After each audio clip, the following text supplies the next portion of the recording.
Hello and welcome to Marple's Mind, where every story feels like a conversation. Over a warm cup of coffee today, I bring you a brand new Miss Marple mystery, filled with twists, clues, and clever deductions.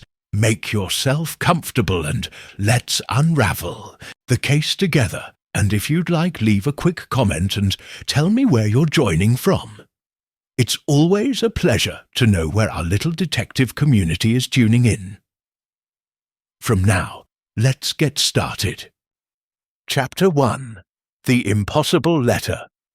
Miss Jane Marple was enjoying her morning tea in the sunny parlour of her cottage when the doorbell rang with unusual insistence. Through the lace curtains, she glimpsed young Tommy Bright, the postman's son, shifting anxiously from foot to foot on her doorstep. "Good morning, Tommy," she said, opening the door. The boy's face was flushed with excitement and something else. Was it fear? "Morning, Miss Marple. Dad sent me special like with this letter. Said you'd want it straight away, though he can't make heads nor tails of it." Tommy thrust a cream-coloured envelope toward her, his hand trembling slightly. Miss Marple accepted the letter, noting immediately the quality of the paper. Gossington Hall's distinctive stationery. "Thank you, dear. Would you like a biscuit before you go?" "No, thank you, miss. Dad says I'm to wait and see if you have any message about it. He says the postmark's all wrong, but the letter came in the regular postbag this morning, sealed proper and all." Intrigued, Miss Marple examined the envelope. Her own name and address were written in Colonel Bantry's unmistakable bold script. But it was the postmark that made her breath catch. It showed tomorrow's date, the 15th of March, quite clearly stamped. "How very peculiar," she murmured, her blue eyes sharpening with interest. "Tell your father. I'll look into it, Tommy. There must be some simple explanation." After the boy departed, Miss Marple returned to her parlour and carefully opened the letter with her silver letter knife. The message inside was brief but shocking. "My dear Jane, by the time you read this, I shall be dead by my own hand. Tomorrow, the 15th, I will take my life at precisely 3:17 in the afternoon. I know this seems impossible as I write these words on the 14th, but I have seen my own death as clearly as I see the pen in my hand. Please do not attempt to prevent what must occur. There are forces at work beyond our understanding.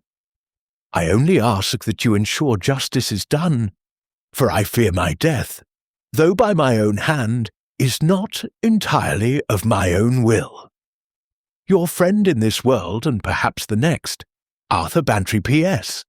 The study window will be locked from the inside, but check the rose garden." Miss Marple read the letter 3 times, her knitting needles clicking thoughtfully as she pondered its contents. She had known Arthur Bantry for over 30 years. A bluff, hearty man, not given to flights of fancy or melodrama. The handwriting was certainly his, though perhaps slightly more agitated than usual. The parlour door opened, and her nephew Raymond entered, looking dapper in his London suit. "Aunt Jane, I thought I heard the door. Not bad news, I hope?" "Rather puzzling news, I'm afraid." She handed him the letter, watching his expression change from casual interest to deep concern. "Good Lord!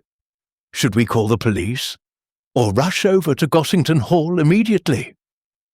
Miss Marple picked up her knitting again, the soft click of needles helping her think. "The Colonel specifically asks us not to prevent what he claims will occur tomorrow.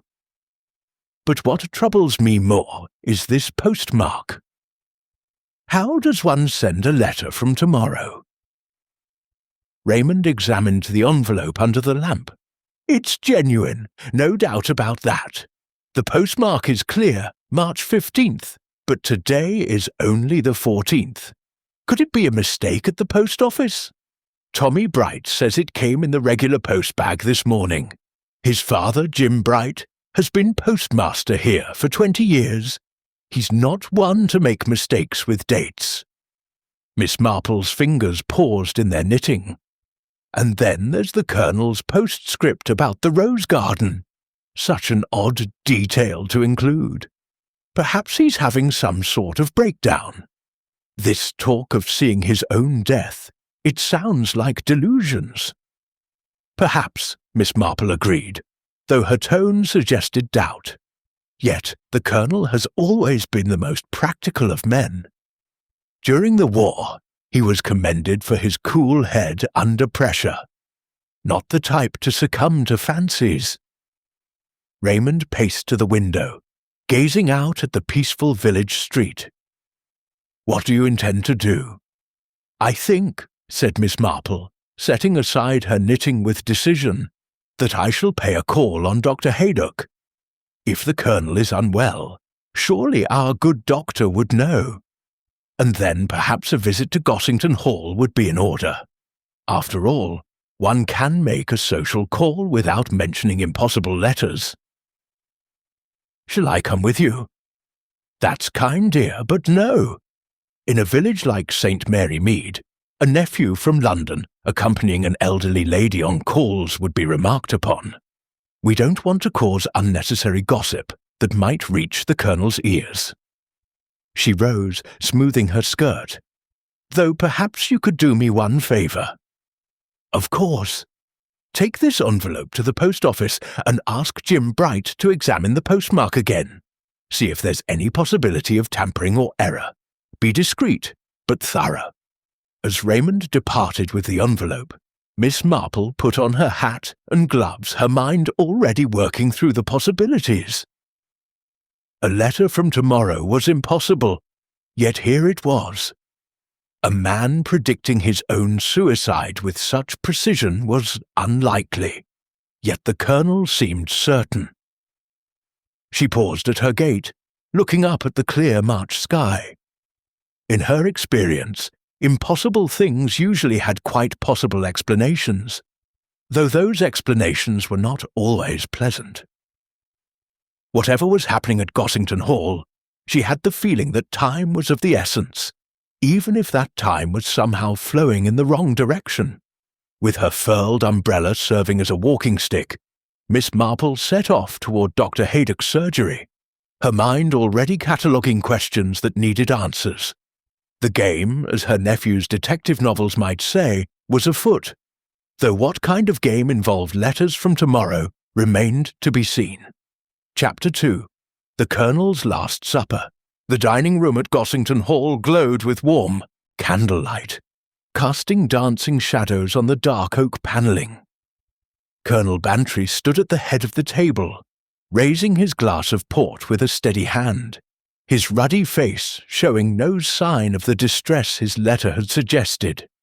"To good friends and good health," he declared, his voice booming with its usual military authority. Miss Marple, seated to his right, raised her glass of sherry and observed him carefully. She had arrived for dinner to find the Colonel in excellent spirits, greeting each guest with hearty handshakes and jovial comments. If this was a man planning to take his life tomorrow, he showed no indication of it. "Here, here," responded Dr. Haydock from across the table. The doctor caught Miss Marple's eye with a meaningful look. Earlier that afternoon, he had confirmed to her that the Colonel had shown no signs of depression or illness during his recent checkup. The dinner party was an intimate affair. Besides Miss Marple and Dr. Haydock, the guests included the vicar, Leonard Clement, and his wife Griselda, Mrs. Price Ridley, the village's most dedicated gossip, and a young artist named Jerome Clement, the vicar's nephew, who was staying at the vicarage while painting scenes of St. Mary Mead. "I must say, Arthur, you're looking particularly well," Mrs. Price Ridley observed, her sharp eyes scanning the Colonel's face for any hint of scandal. "Not at all like poor Mr. Pritchard before his breakdown last year." The Colonel laughed, a genuine sound that filled the room. "Never felt better, Mrs. Price Ridley. Must be Dolly's excellent cooking." He nodded toward the kitchen, where his long-serving cook was preparing the next course. "Uncle has been teaching me about the history of Gossington Hall," Jerome Clement said, his pale artist's hands gesturing expressively. "Did you know there was once a sundial in the garden that supposedly ran backwards?" A curious silence fell over the table. The Colonel's smile flickered for just a moment before returning full force. "Old wives' tale, my boy, though the rose garden does have its share of mysteries." Miss Marple noted the reference to the rose garden, the same one mentioned in his letter. "How fascinating! I've always been fond of your roses, Colonel. That new hybrid you planted last year must be ready to bloom soon." "Should bloom tomorrow, according to Hodges," the Colonel replied, then paused strangely. "Tomorrow," he repeated, as if tasting the word. "Speaking of tomorrow," Griselda Clement interjected brightly, "we're having the Church Bazaar Committee meeting. Will you be joining us, Colonel? You promised to help with the tombola." I'm not certain I'll be available," the Colonel said slowly. 3:00, isn't it?" 3:30, actually, the vicar corrected, though I suppose we could start earlier if that suits better. "No!" The Colonel's response was sharp, almost violent. Then, recovering himself, he smiled apologetically. "That is, no need to change your plans. On my account. I have an appointment at 3:17. Miss Marple's fingers tightened imperceptibly on her napkin. 3:17, the exact time mentioned in his letter. "How peculiarly precise," Dr. Haydock commented. "Most people round to the quarter hour." "Military habit," the Colonel said, but his joviality seemed forced now. "In the army, precision saves lives." The soup course arrived, a rich oxtail that the Colonel praised enthusiastically, though Miss Marple noticed he ate very little. Throughout the fish course, he regaled them with stories from his service in India, but there was an underlying tension to his manner, as if he were performing a role. "I say, Colonel," Jerome suddenly spoke up during the meat course, "I hope you don't mind, but I've been sketching the view from your study window. The way the light falls on the rose garden at sunset is quite extraordinary." The Colonel's fork clattered against his plate. "My study! When were you in my study?" "Oh, I wasn't," Jerome said quickly. "I meant from outside, looking up at the window. I hope that's all right." Yes, of course." The Colonel recovered his composure, but beads of perspiration had appeared on his forehead. "Though I must ask that you don't disturb that area tomorrow afternoon. I'll be working on important papers." Mrs. Price Ridley leaned forward eagerly. "Important papers? Not selling Gossington Hall, I hope? There have been rumours." "Certainly not." The Colonel's denial was vehement. "Gossington Hall will remain in the Bantry family as long as I have breath in my body." "Which we hope will be for many years to come," the vicar said warmly. "Yes," the Colonel murmured, his eyes growing distant. "Many years, or perhaps just one more day. Who can say what time has in store?" An uncomfortable silence settled over the table. Miss Marple broke it by complimenting the Brussels sprouts, steering the conversation toward safer topics, but she continued to observe the Colonel carefully. As the evening progressed, she noticed other oddities. He kept checking his pocket watch, not glancing at it casually, but studying it as if trying to memorize the time. When the grandfather clock in the hall chimed 9, he started violently, then laughed at himself with forced humour. During dessert, a magnificent trifle, he suddenly asked, "Do any of you believe in predestination? The idea that our futures are already written?" "A theological minefield," the vicar said carefully, The Church teaches that we have free will, yet God's plan encompasses all. But what if, the Colonel persisted, one could see one's future? Would knowing it make it inevitable, or could one change it? Like Oedipus, Jerome suggested, trying to avoid his fate only ensured it would come to pass. Exactly. The Colonel seized on this. The very act of trying to prevent something might cause it, a serpent swallowing its own tail. Dr. Haydock frowned. Arthur, you're sounding rather philosophical tonight, not like you at all. Perhaps I'm entering my philosophical years, the Colonel said with a smile that didn't reach his eyes. A man must think about his legacy after all. After dinner, the ladies retired to the drawing-room, while the men enjoyed port and cigars. Miss Marple made sure to position herself where she could observe the Colonel through the open door. He seemed to be making an effort to appear normal, laughing at the vicar's mild jokes and discussing cricket with Dr. Haydock.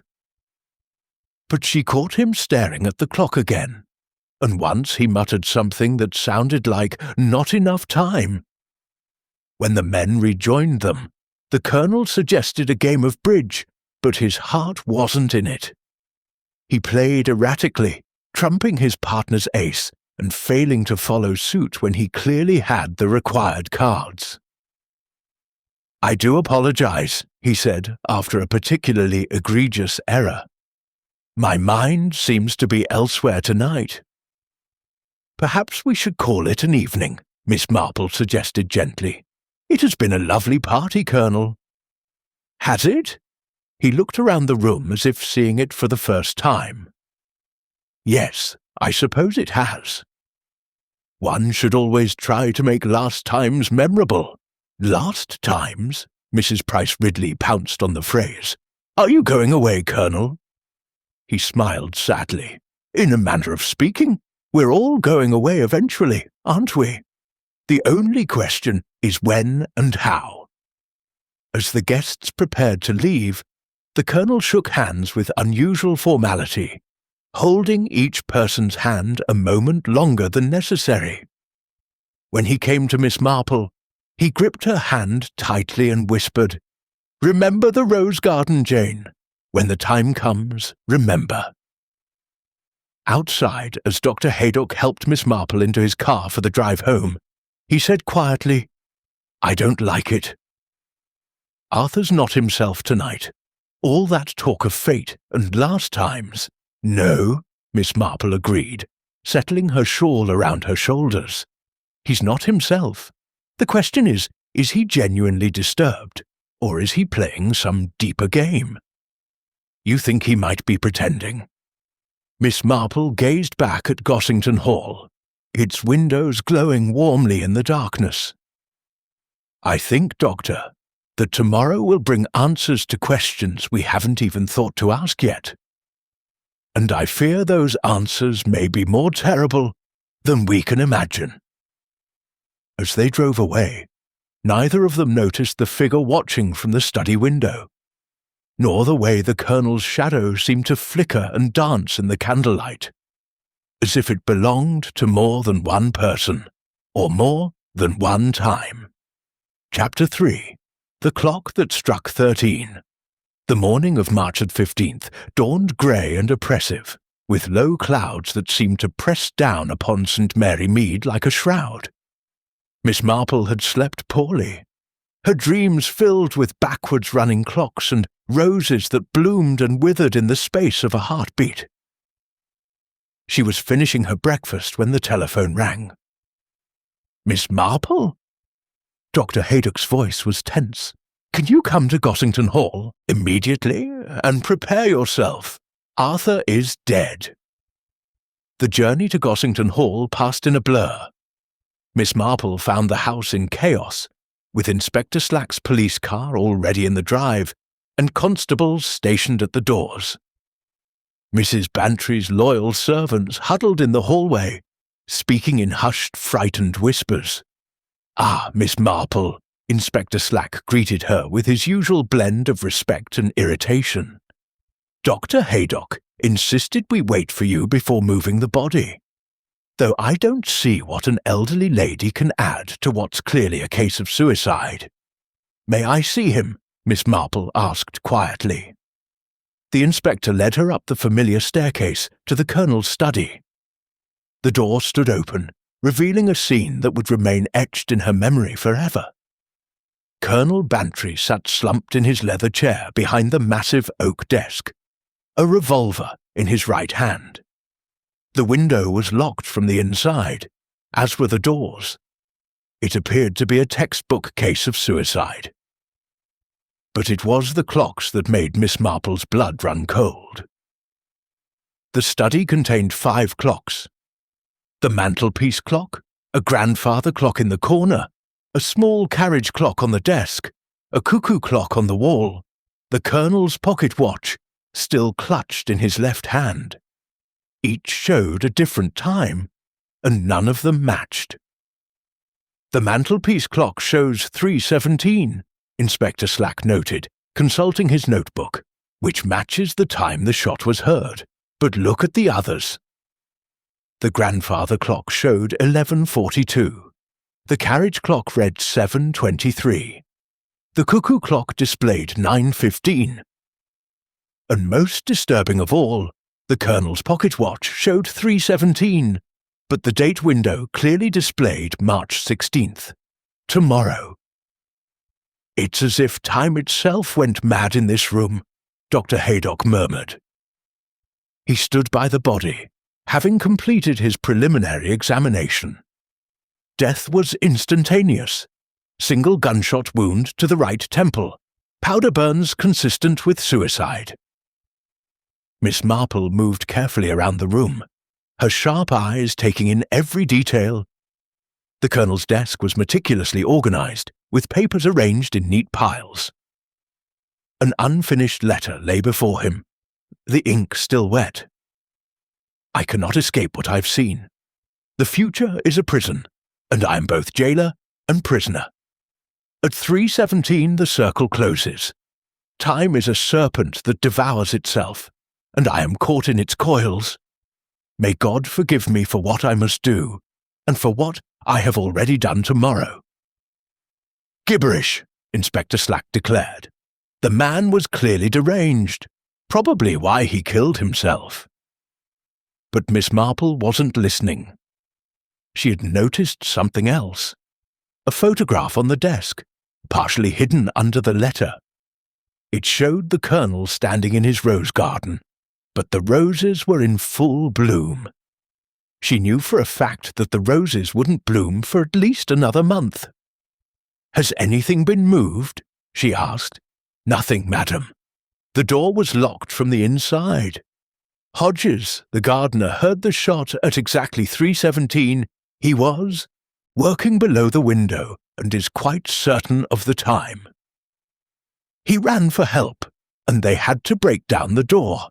The Colonel was already dead. Miss Marple approached the window, peering down at the rose garden. Hodges was there now, cap in hand, speaking to a constable. The roses were still bare, their thorny branches awaiting spring's warmth, though. There's something else, Doctor, Haydock said quietly. The body temperature is wrong. Based on the cooling, I'd estimate death occurred at least 6 hours ago. But multiple witnesses heard the shot at 3:17, barely an hour past. Perhaps your thermometer is faulty, Inspector Slack suggested impatiently. I've been a doctor for 30 years, Inspector. I know a fresh corpse from one that's been dead for hours. Miss Marple turned her attention to the grandfather clock. Its pendulum swung steadily, but something was off about its rhythm. She opened the clock's case and gasped. The pendulum was swinging backwards, right to left instead of left to right.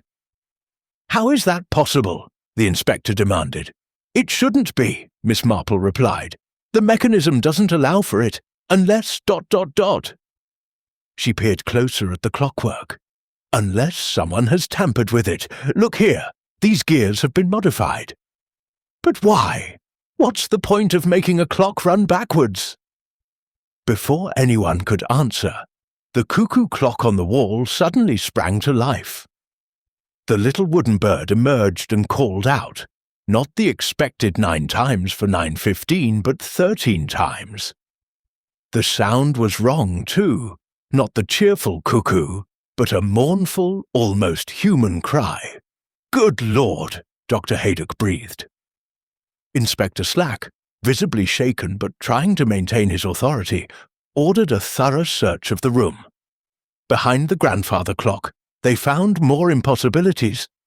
A calendar showing dates that jumped randomly between past and future, and a mirror that reflected the room as it had been years ago, with different furniture and decorations.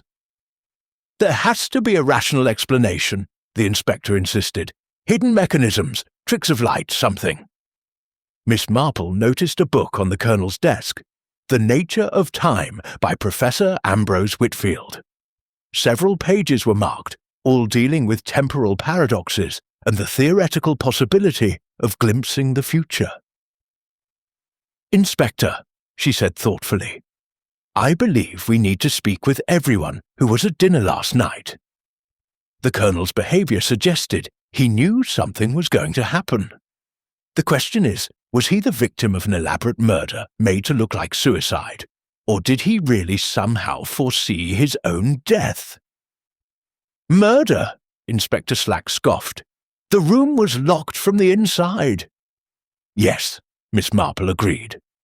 "But in a case where time itself seems to be misbehaving, can we trust anything to be as it appears?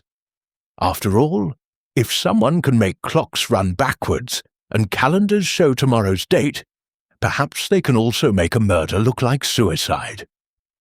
She moved to the window again, studying the lock mechanism. It was indeed secured from the inside, but there was a small scratch on the brass, fresh and bright. Her eyes travelled to the rose garden below, where something caught her attention. A single rose, impossibly in full bloom, its petals the deep red of fresh blood. "Dr. Haydock," she said quietly, "would you please examine the Colonel's hands for any unusual marks or substances? And Inspector, I think we should have that rose from the garden brought up immediately." "What rose?" Inspector Slack looked out the window. "I don't see any roses. The garden's bare." Miss Marple looked again. He was right.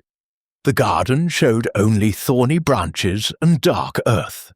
The blooming rose had vanished as if it had never been. "Most curious," she murmured. "It seems that in this room, even reality itself cannot be trusted.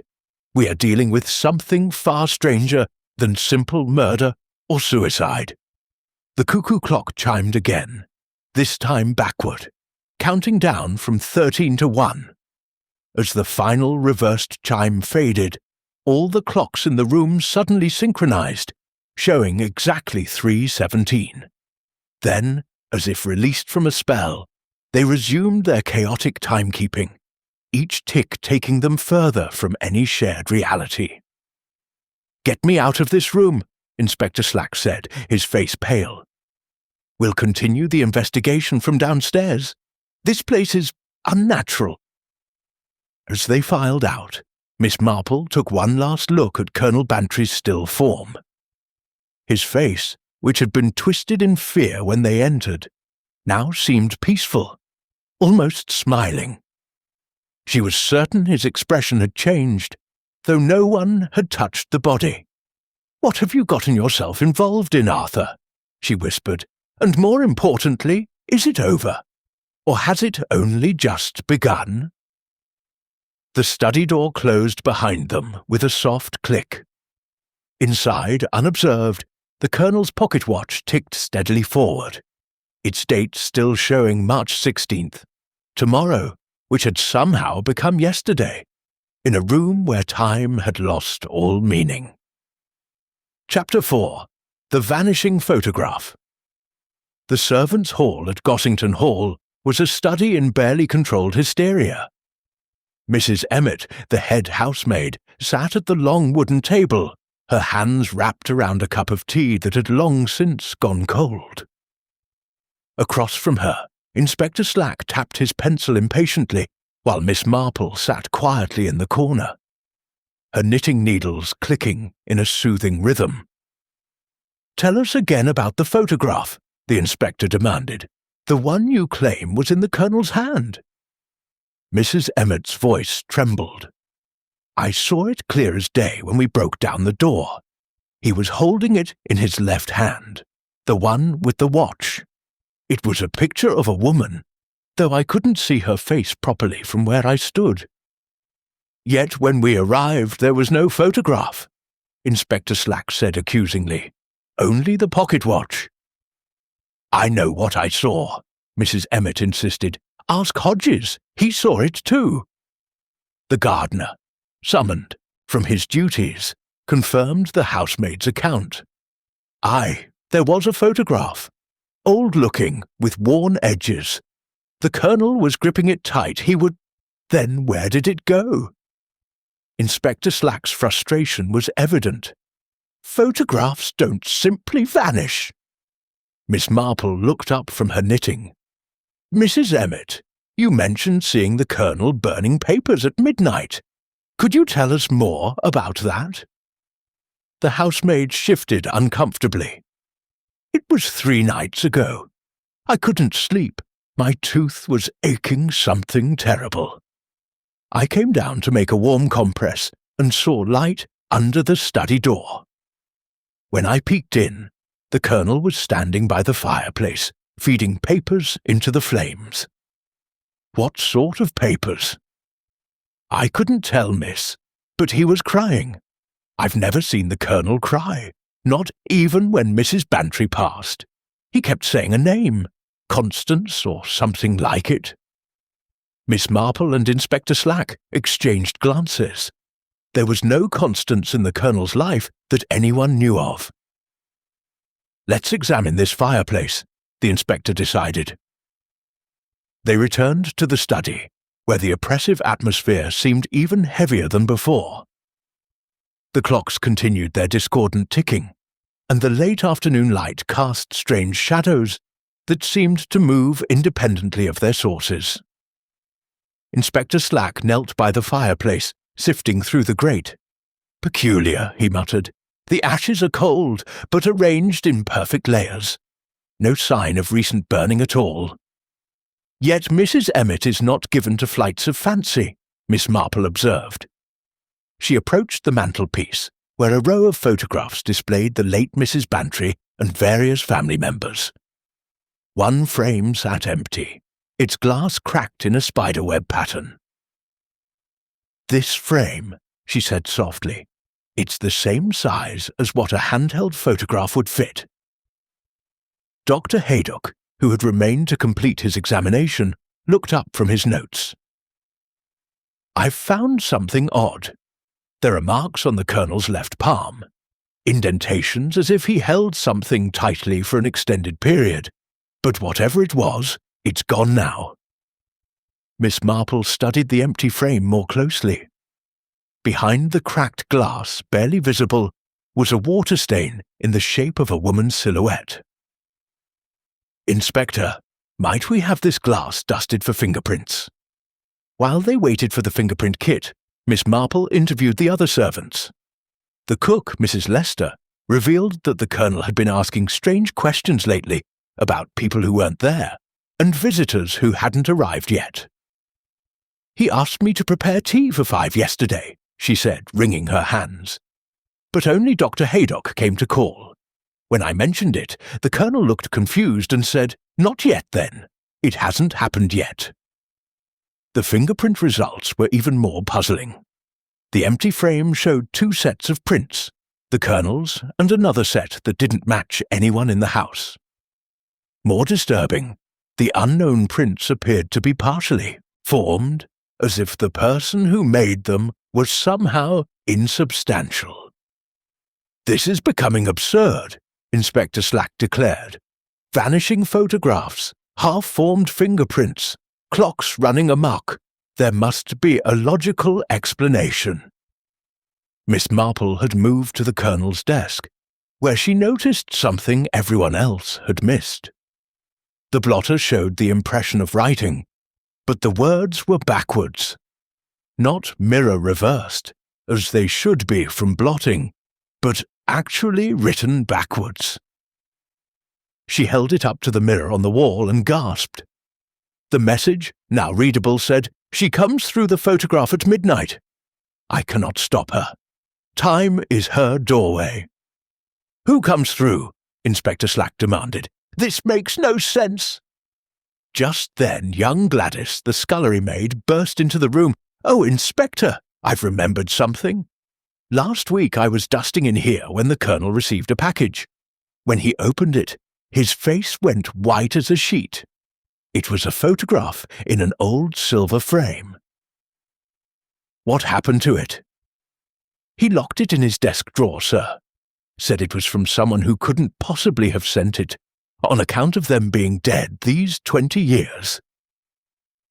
Inspector Slack immediately went to the desk, but all the drawers were locked. The keys, which should have been on the Colonel's keyring, were missing. After some debate, he ordered the locks forced. The drawers contained the usual collection of papers, letters, and supplies, except for the bottom drawer. This held a single item, a silver frame lying face down. When Inspector Slack lifted it, they all gasped. The photograph showed a young woman in Victorian dress, standing in what was clearly the rose garden of Gossington Hall. But the roses in the picture were the same impossible blooms Miss Marple had glimpsed from the window, full and blood-red despite the season. More unsettling, the woman's face seemed to shift and change as they watched, cycling through different expressions of sorrow, anger, and something that might have been hunger. "It's a trick photograph," Inspector Slack said, though his voice lacked conviction. "Some sort of modern technique." Miss Marple picked up the frame, noting its unusual weight and the strange symbols etched around the edges. "Look at the back," she said. Scratched into the silver were the words Constance Whitfield, died tomorrow, 1895, will die yesterday, 1925, dies today, always. "Whitfield," Dr. Haydock said suddenly. "That's the author of the book on the Colonel's desk, Professor Ambrose Whitfield. Could this be a relative?"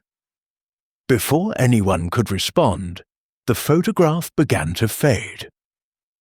The woman's image grew translucent, then transparent, then vanished entirely, leaving only the background of the rose garden. Within moments, even that was gone, and they were left staring at blank photographic paper. "No," Inspector Slack said firmly, "I refuse to accept this. Photographs do not simply fade away while we're watching them."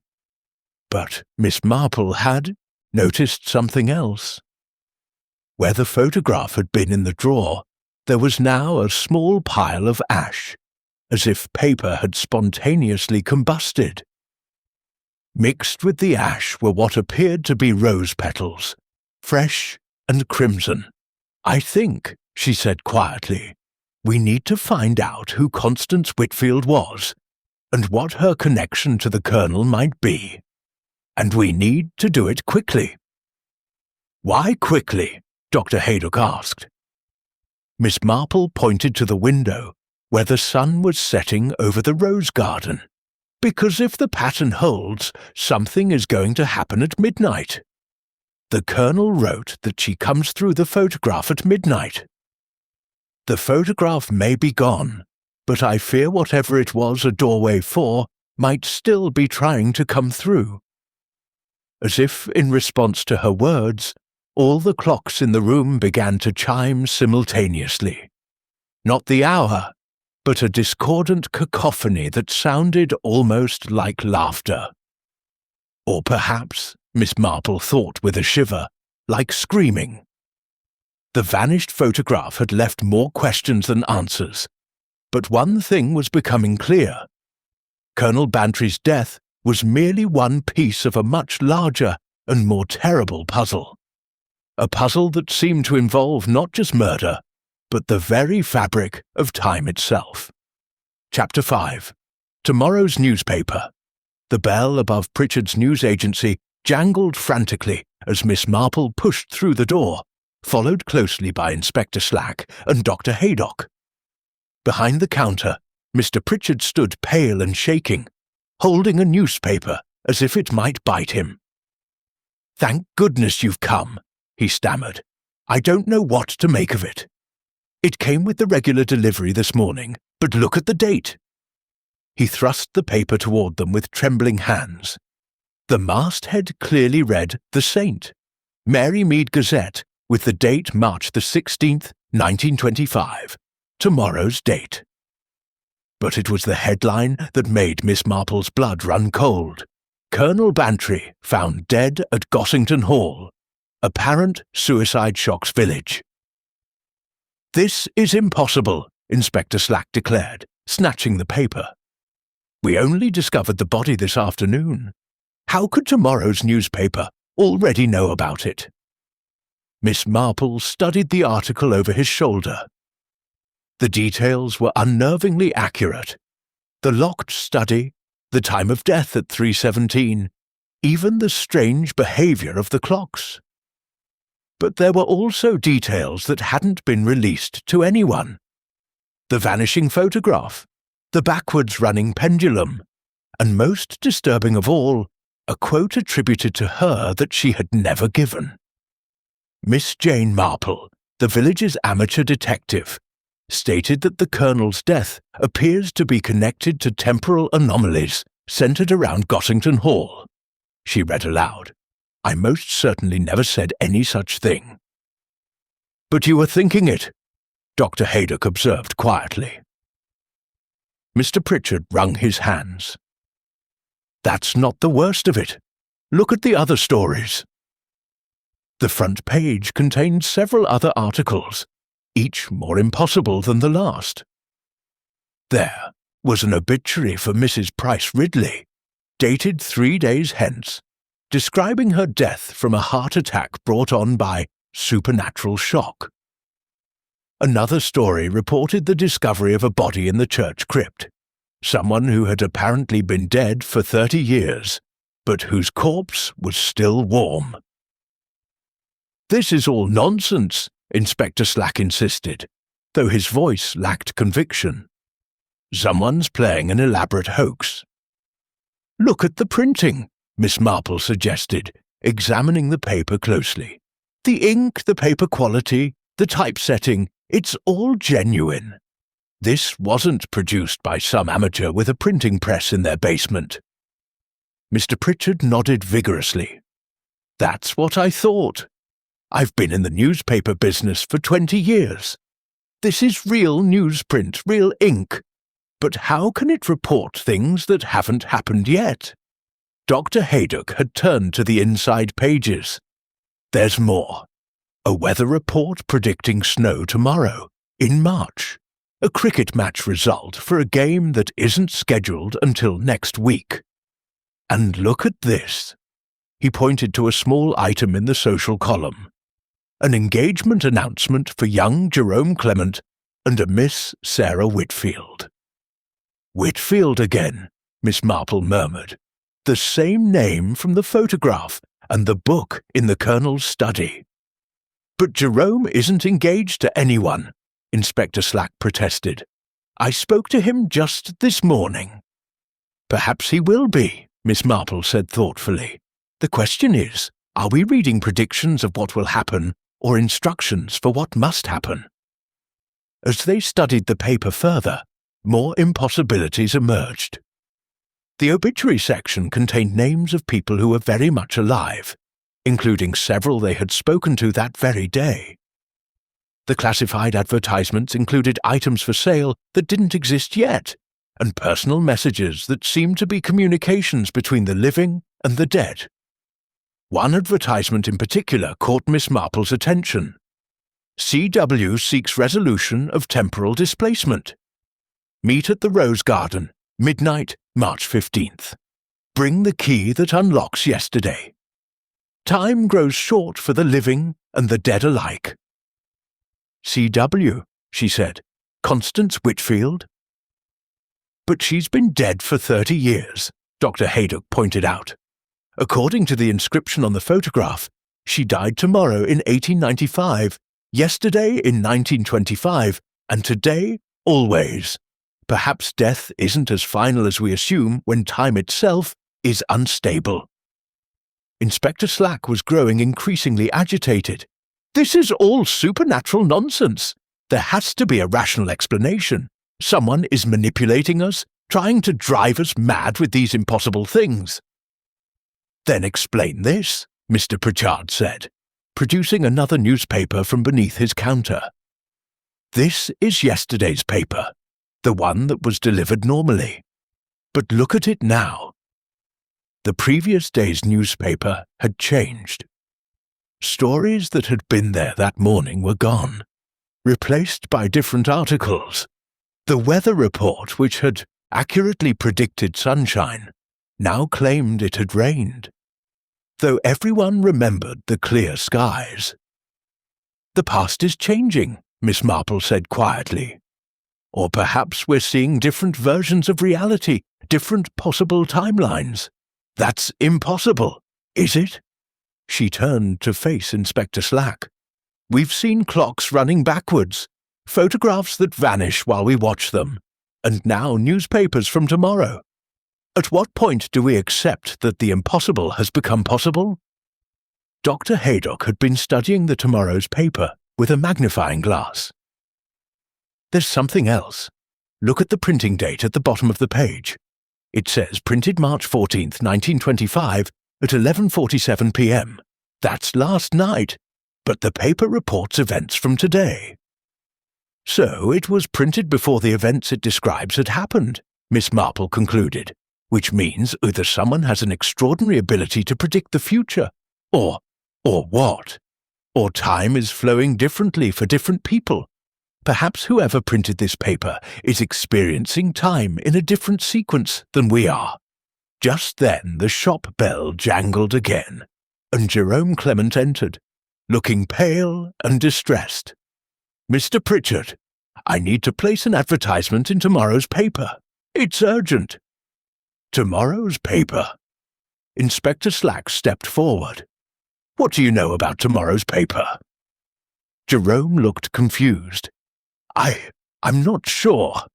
I woke up this morning with the strangest feeling that I needed to place an advertisement. Something about meeting someone named Sarah. But I don't know anyone named Sarah. Miss Marple showed him the engagement announcement. Jerome's face went white. That's impossible. I've never met this woman, but... He paused, pressing his hand to his forehead. I keep having dreams about her. A woman in Victorian dress, standing in a rose garden. She says she's been waiting for me, that we're meant to be together across time. Dreams or visions? Miss Marple asked gently. I don't know any more. The line between sleeping and waking seems to be blurring. Sometimes I remember things that haven't happened yet, and forget things that have. Dr. Haydock examined Jerome's eyes with a small flashlight. Pupils are normal, no sign of drug use or head injury. But there's something else. A kind of temporal displacement I've never seen before. Temporal displacement. It's as if part of him is existing in a different time than the rest of him. I've read about theoretical cases in Professor Whitfield's work, but I never thought I'd see it in reality. Miss Marple folded the newspaper carefully. I think we need to visit the church records and find out everything we can about the Whitfield family, and we need to do it before midnight. Why midnight? Inspector Slack asked. Because according to this newspaper, that's when the next impossible thing is scheduled to happen. And if the pattern holds, it's going to be far worse than anything we've seen so far. As they prepared to leave the news agency, Mr. Pritchard called out, Wait! There's one more thing. The delivery boy who brought the paper this morning I've never seen him before. When I asked his name, he said he worked for the Temporal Dispatch Service.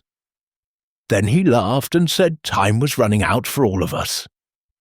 What did he look like? That's the strange thing. I can't quite remember. Every time I try to picture his face, it changes. Sometimes he looked young, sometimes old. Sometimes he didn't look quite human at all. Outside the news agency, the three investigators stood in the gathering dusk, each lost in their own thoughts. The impossible newspaper rustled in the evening breeze, its headlines promising a future that might already be the past. "One thing is certain," Miss Marple said finally. "We're not just investigating a murder anymore. We're caught in something much larger, a battle between different versions of time itself. And I fear that before this is over, we'll discover that the living and the dead are not as separate as we once believed." The church bells began to toll the hour, but instead of the expected 7 chimes, they rang 13 times, just as the cuckoo clock had done in the Colonel's study. Time, it seemed, was becoming increasingly unreliable in St. Mary Mead. Chapter 6. The Séance at Midnight. The drawing-room at Mrs. Price Ridley's cottage had been transformed into something resembling a Victorian spiritualist's parlour. Heavy curtains blocked out the moonlight, and candles flickered on every available surface, casting dancing shadows on the wallpaper. A round table sat in the centre of the room, surrounded by 6 chairs, with a crystal ball positioned precisely in the middle. "I still think this is a terrible idea," Dr. Whodunit muttered as he took his seat between Miss Marple and the vicar. "Séances are nothing but parlour tricks and suggestion." Mrs. Price Ridley, resplendent in black silk and jet beads, fixed him with a stern look. "Dr. Whodunit, we are dealing with forces beyond medical science. The Colonel's spirit may be the only one who can explain these temporal disturbances." Inspector Slack shifted uncomfortably in his chair. "I'm only here because Miss Marple insisted. If word gets out that I participated in a séance—" "Your secret is safe with us," Miss Marple assured him quietly. She had indeed insisted on attending, though not for the reasons the others assumed. The newspaper from tomorrow had mentioned a séance, describing it as the night when the veil between past and future was torn asunder. She needed to see what would happen. Jerome Clement sat across from her, his artist's hands trembling slightly. Since seeing the engagement announcement, he had grown increasingly agitated, claiming to hear voices calling his name from empty rooms. The vicar had brought him along, hoping that whatever was affecting the young man might be resolved through spiritual intervention. "Where is our medium?" Inspector Slack asked impatiently. "She should be here any moment," Mrs. Price Ridley replied. "Madame Zelda comes highly recommended from London. She specialises in cases involving temporal anomalies." Miss Marple raised an eyebrow. How convenient that such a specialist should be available at short notice. Before Mrs. Price Ridley could respond, the doorbell rang. Moments later, a woman entered who seemed to embody every stereotype of a spiritualist medium. She was tall and gaunt, with wild grey hair and piercing dark eyes. Her flowing robes rustled as she moved, and numerous amulets and charms clinked around her neck. "I am Madame Zelda," she announced in a heavily accented voice that seemed to shift between Eastern European and something else entirely. "I sense great disturbance in the temporal fabric of this place. The dead walk among the living, and time itself bleeds." "Yes, well," the vicar said uncomfortably. "Perhaps we should begin." Madame Zelda took her place at the table and instructed everyone to join hands. "We must form an unbroken circle. The spirits are restless tonight, and without proper protection, we risk being pulled into their realm." As their hands linked, Miss Marple noticed that Madame Zelda's skin was unnaturally cold, almost corpse-like. More disturbing, the woman's pulse seemed to beat in reverse, as if her heart were drawing blood back rather than pumping it forward.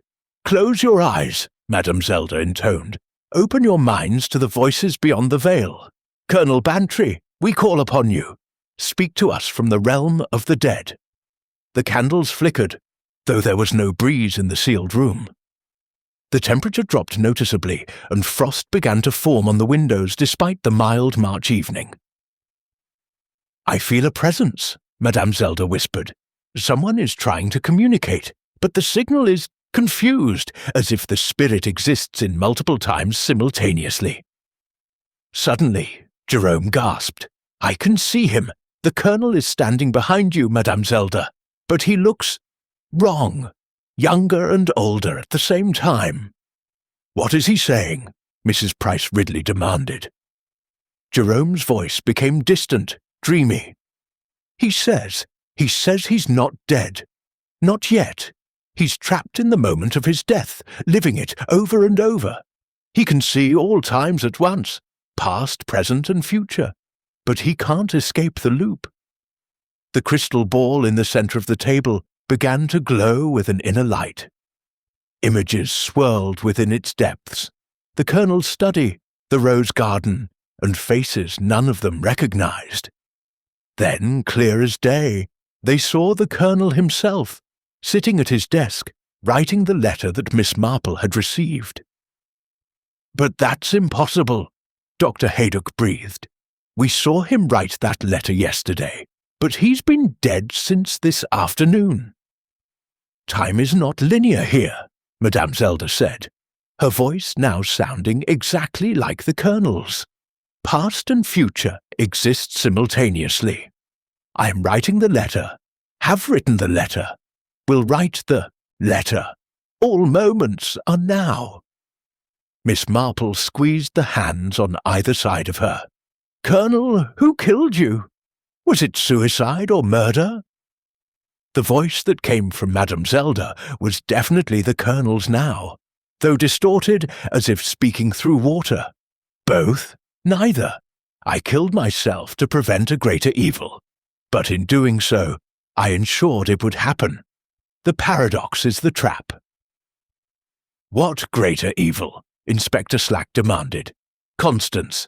She found a way to break through time itself. She died in 1895, but her hatred kept her conscious, searching for a way back. She discovered that strong emotions can create temporal rifts. My guilt over her death became her doorway." Jerome suddenly stood, his eyes wide and unfocused. "She's here. Constance is here. I can see her in the garden, waiting for me. She says we're meant to be together, that she's been waiting 30 years for me to be born." "Don't listen to her!" the Colonel's voice cried through Madame Zelda. "She's not what she appears to be. She feeds on time itself, consuming past and future to sustain her existence. If she fully manifests, she'll unravel the timeline completely." The crystal ball's glow intensified, and suddenly they could all see her, a beautiful woman in Victorian dress, standing in the rose garden. But as they watched, her appearance shifted and changed. Sometimes she looked young and lovely, sometimes ancient and terrible. Her eyes held the hunger of something that had been denied life for too long. "Jerome," her voice whispered, seeming to come from everywhere at once. "Come to me, my love. We have so little time, and so much time, and no time at all." Jerome moved toward the window, as if in a trance. "She's beautiful. She says she loves me, that we're destined to be together across all time. It's a lie," the Colonel's spirit warned. "She loved my brother Ambrose Whitfield. When he died in the war, she blamed me for not saving him. She took poison in my rose garden, swearing she would return to claim what was owed. Jerome resembles Ambrose. That's why she's drawn to him." Miss Marple suddenly understood. Professor Ambrose Whitfield, the author of the book on temporal theory. He was your brother, yes. Constance was his fiancée. When he died at Gallipoli, she became obsessed with finding a way to bring him back. She studied his theories, delved into forbidden knowledge. When she realized it was impossible, she decided to join him in death, but her hatred anchored her to the living world. The séance table began to shake violently. The candles flared and went out, plunging the room into darkness lit only by the crystal ball's eerie glow. In that light, they could see Constance more clearly now, and she was no longer beautiful. Her face was a mask of decay and rage. Her Victorian dress rotted and stained with grave dirt. 30 years I've waited, her voice hissed. 30 years of existing between moments, feeding on scraps of time. But tonight, the barriers are weak. Tonight, I can finally return to claim my love, or his substitute. Jerome was at the window now, his hand on the latch. I'm coming, my darling. We'll be together forever. No! Miss Marple broke the circle, lunging toward Jerome. She doesn't want to be with you. She wants to consume you. She needs a living soul to anchor herself fully in this timeline. But it was too late. Jerome had opened the window and stepped out into the garden. The moment his feet touched the ground, the roses burst into impossible bloom, their petals the colour of fresh blood. Constance's laughter echoed across the night, a sound like breaking glass and dying dreams. The circle is broken, Madame Zelda said in her own voice, which was now revealed to be perfectly ordinary and English. The barriers between times are collapsing. We have perhaps minutes before the temporal rift becomes permanent. Who are you, really? Miss Marple demanded. Professor Sarah Whitfield, Ambrose's daughter. I've been tracking Constance's manifestations for years, trying to find a way to stop her before she destroys the timeline completely. Outside, Jerome's scream pierced the night, not of pain, but of terrible realization. Through the window, they could see him struggling in Constance's embrace as she began to drain not just his life, but his very existence from the time stream. We have to save him, Dr. Haydock said, moving toward the window.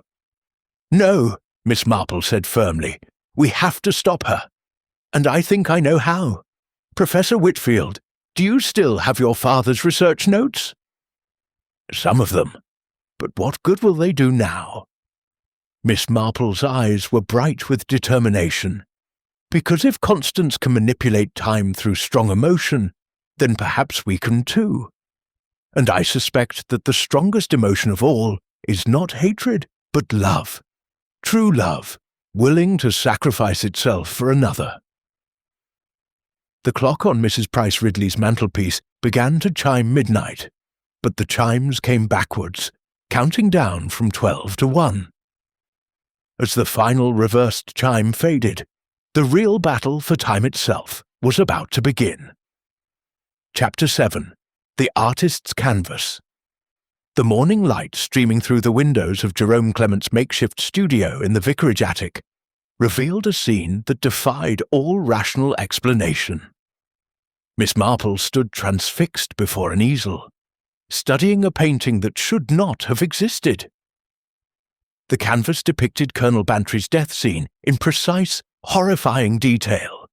The study with its chaotic clocks, the Colonel slumped in his chair, even the vanishing photograph clutched in his lifeless hand. But the painting bore a date in the corner. March 12th, 3 days before the Colonel's actual death. I don't understand it myself, Jerome said weakly from his bed, where Dr. Haydock was examining him after his terrifying encounter with Constance the night before. I painted it in a kind of trance. I thought it was just a nightmare made manifest. Inspector Slack paced the small room like a caged animal. This is evidence of premeditation. You knew the Colonel was going to die because you planned to kill him. No! Jerome struggled to sit up, his face pale and drawn. I would never hurt the Colonel. The painting, it painted itself through me.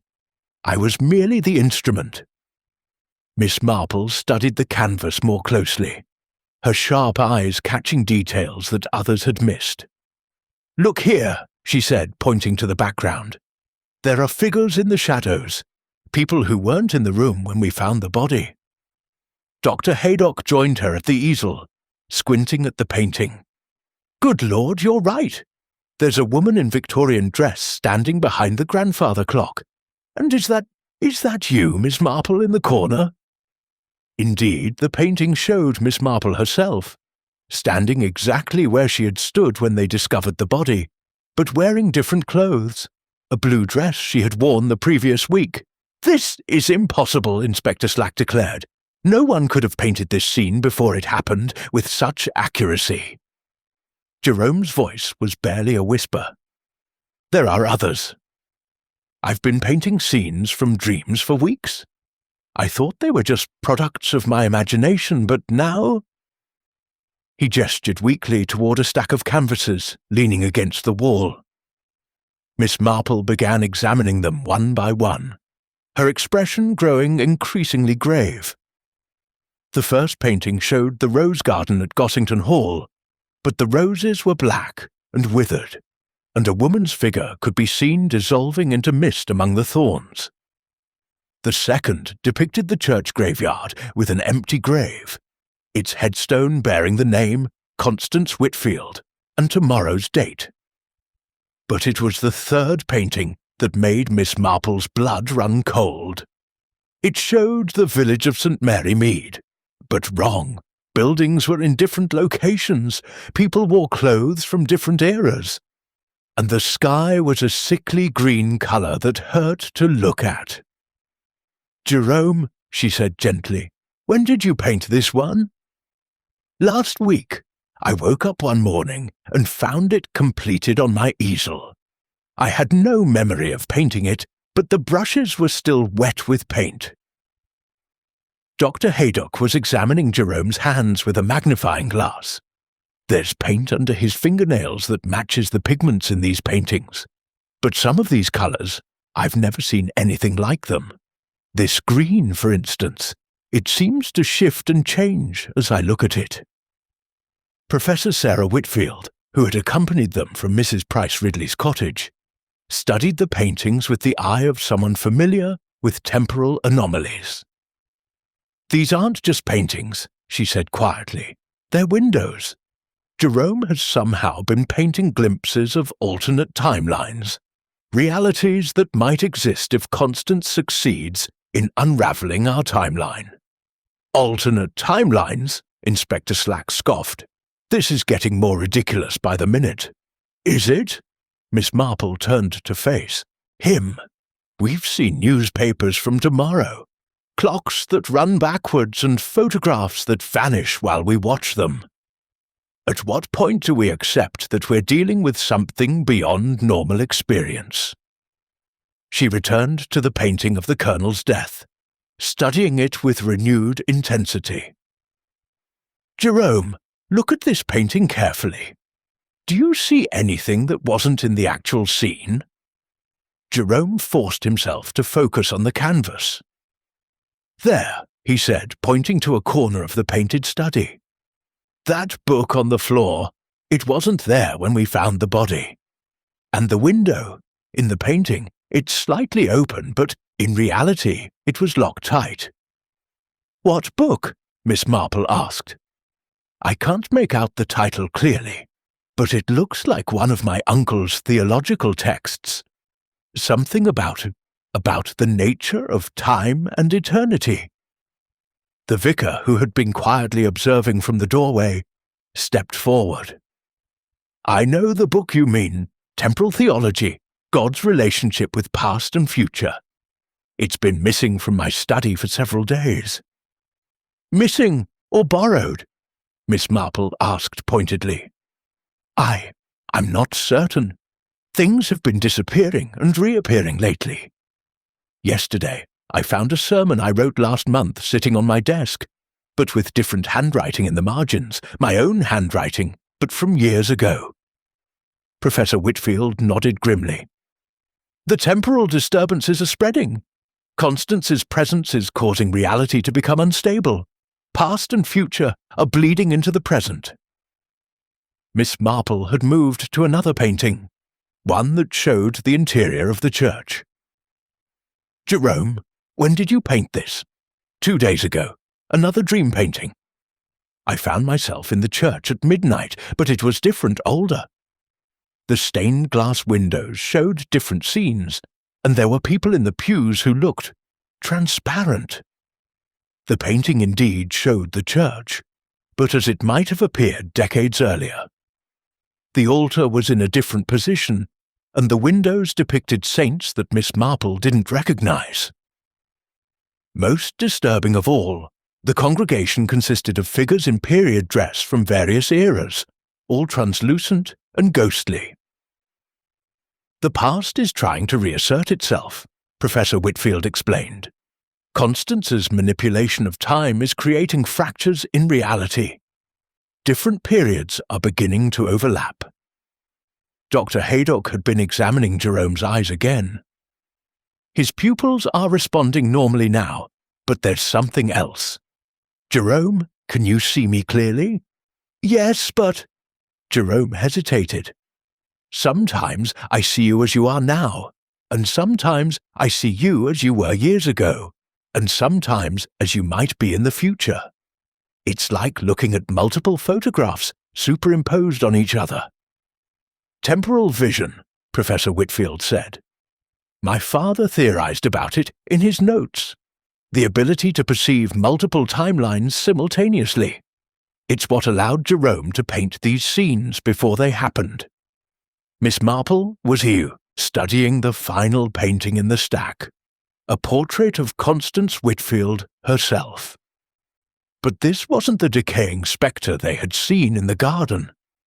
This showed her as she had been in life, beautiful, vibrant and radiantly happy. She was wearing a wedding dress and holding a bouquet of white roses. This is how she was meant to be, Jerome said softly, before grief and hatred consumed her.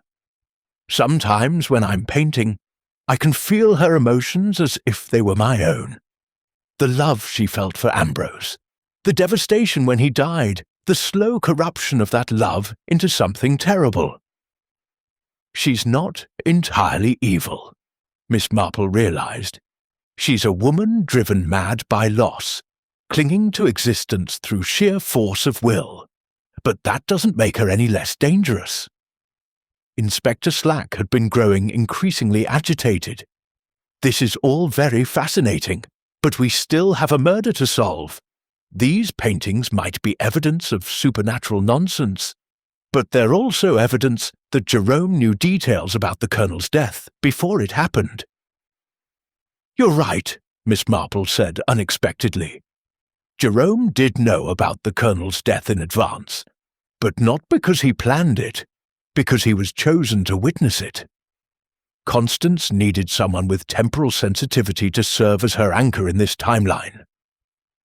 Jerome's artistic nature made him the perfect conduit. She turned to face the young man.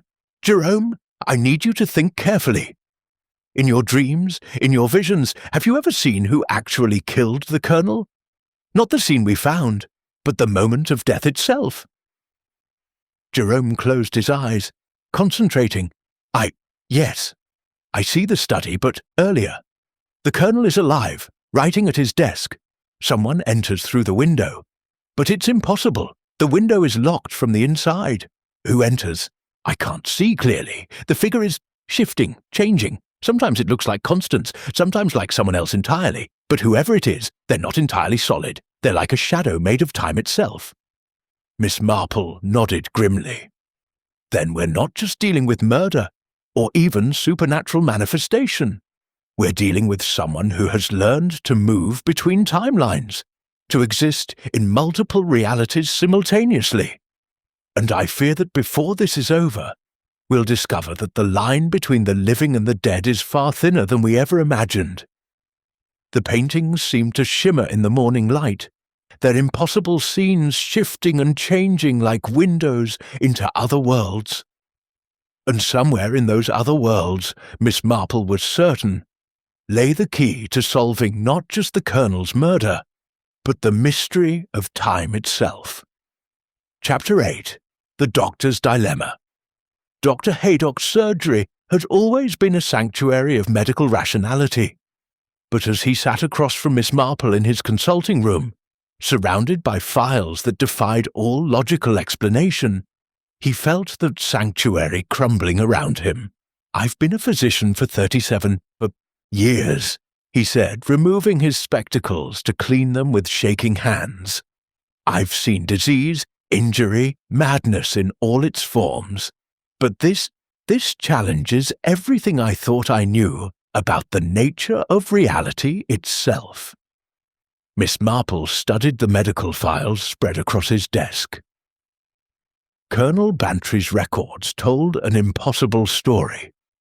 Appointments that had been scheduled for dates that didn't exist, prescriptions written in handwriting that aged and changed before their eyes, and examination notes that contradicted themselves from one line to the next. "Tell me about the Colonel's last visit," she said gently. Dr. Haydock consulted his appointment book, frowning. "According to this, he came to see me on March 10th, complaining of what he called temporal displacement. But I also have a record of the same visit occurring on March 13th, and another on March 8th. All in my handwriting, all equally real. What exactly did he mean by temporal displacement? He claimed he was experiencing events out of sequence.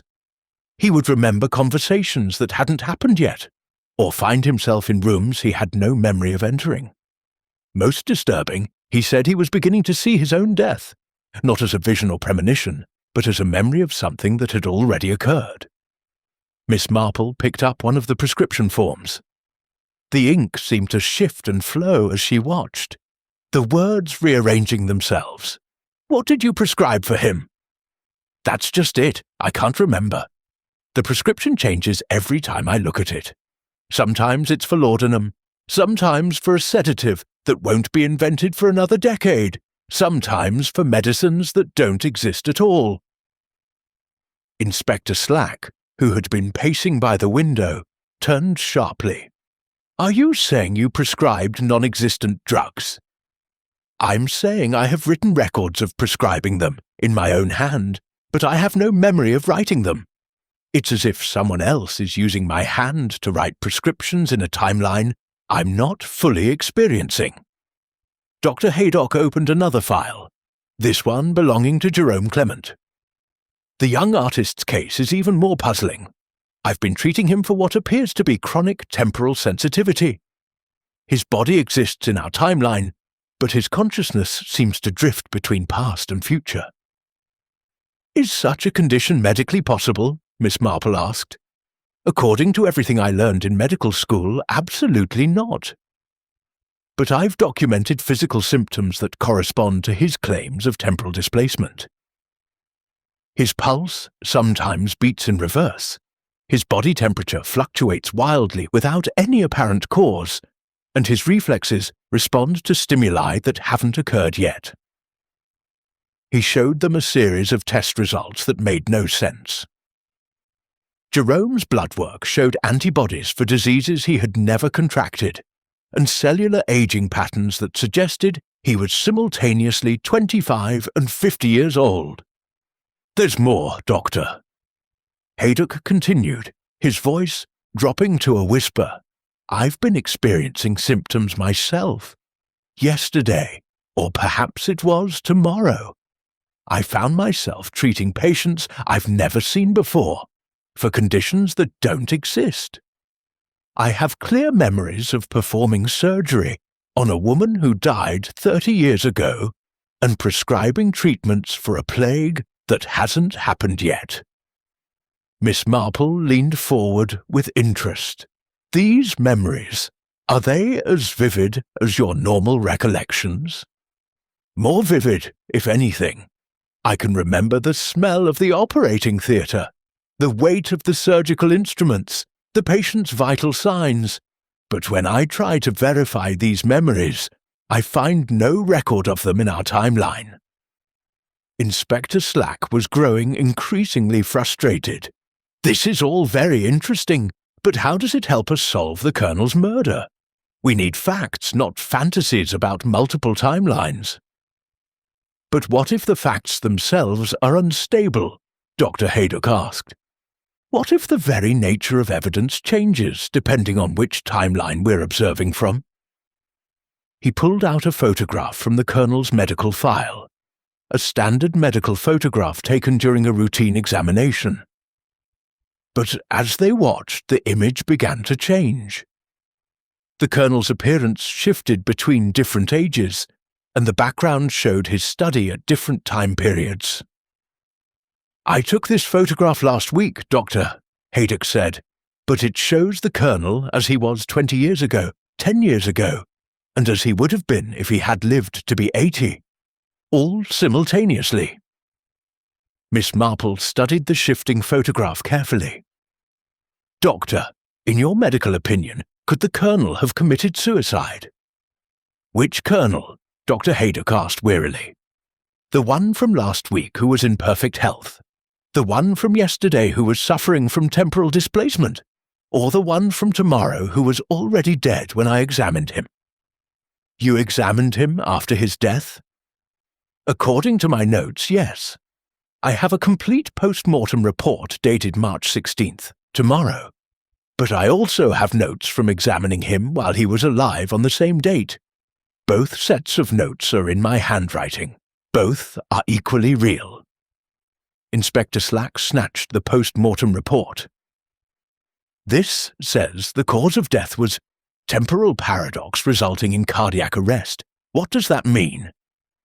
"It means his heart stopped because his timeline became so fractured that his body couldn't sustain the contradictions. He was simultaneously alive and dead, young and old, past and future.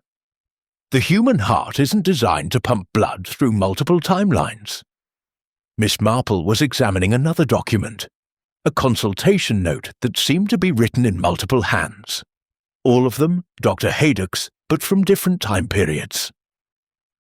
"Doctor, this note mentions a patient named Constance Whitfield. When did you treat her?" Dr. Haydock's face went pale.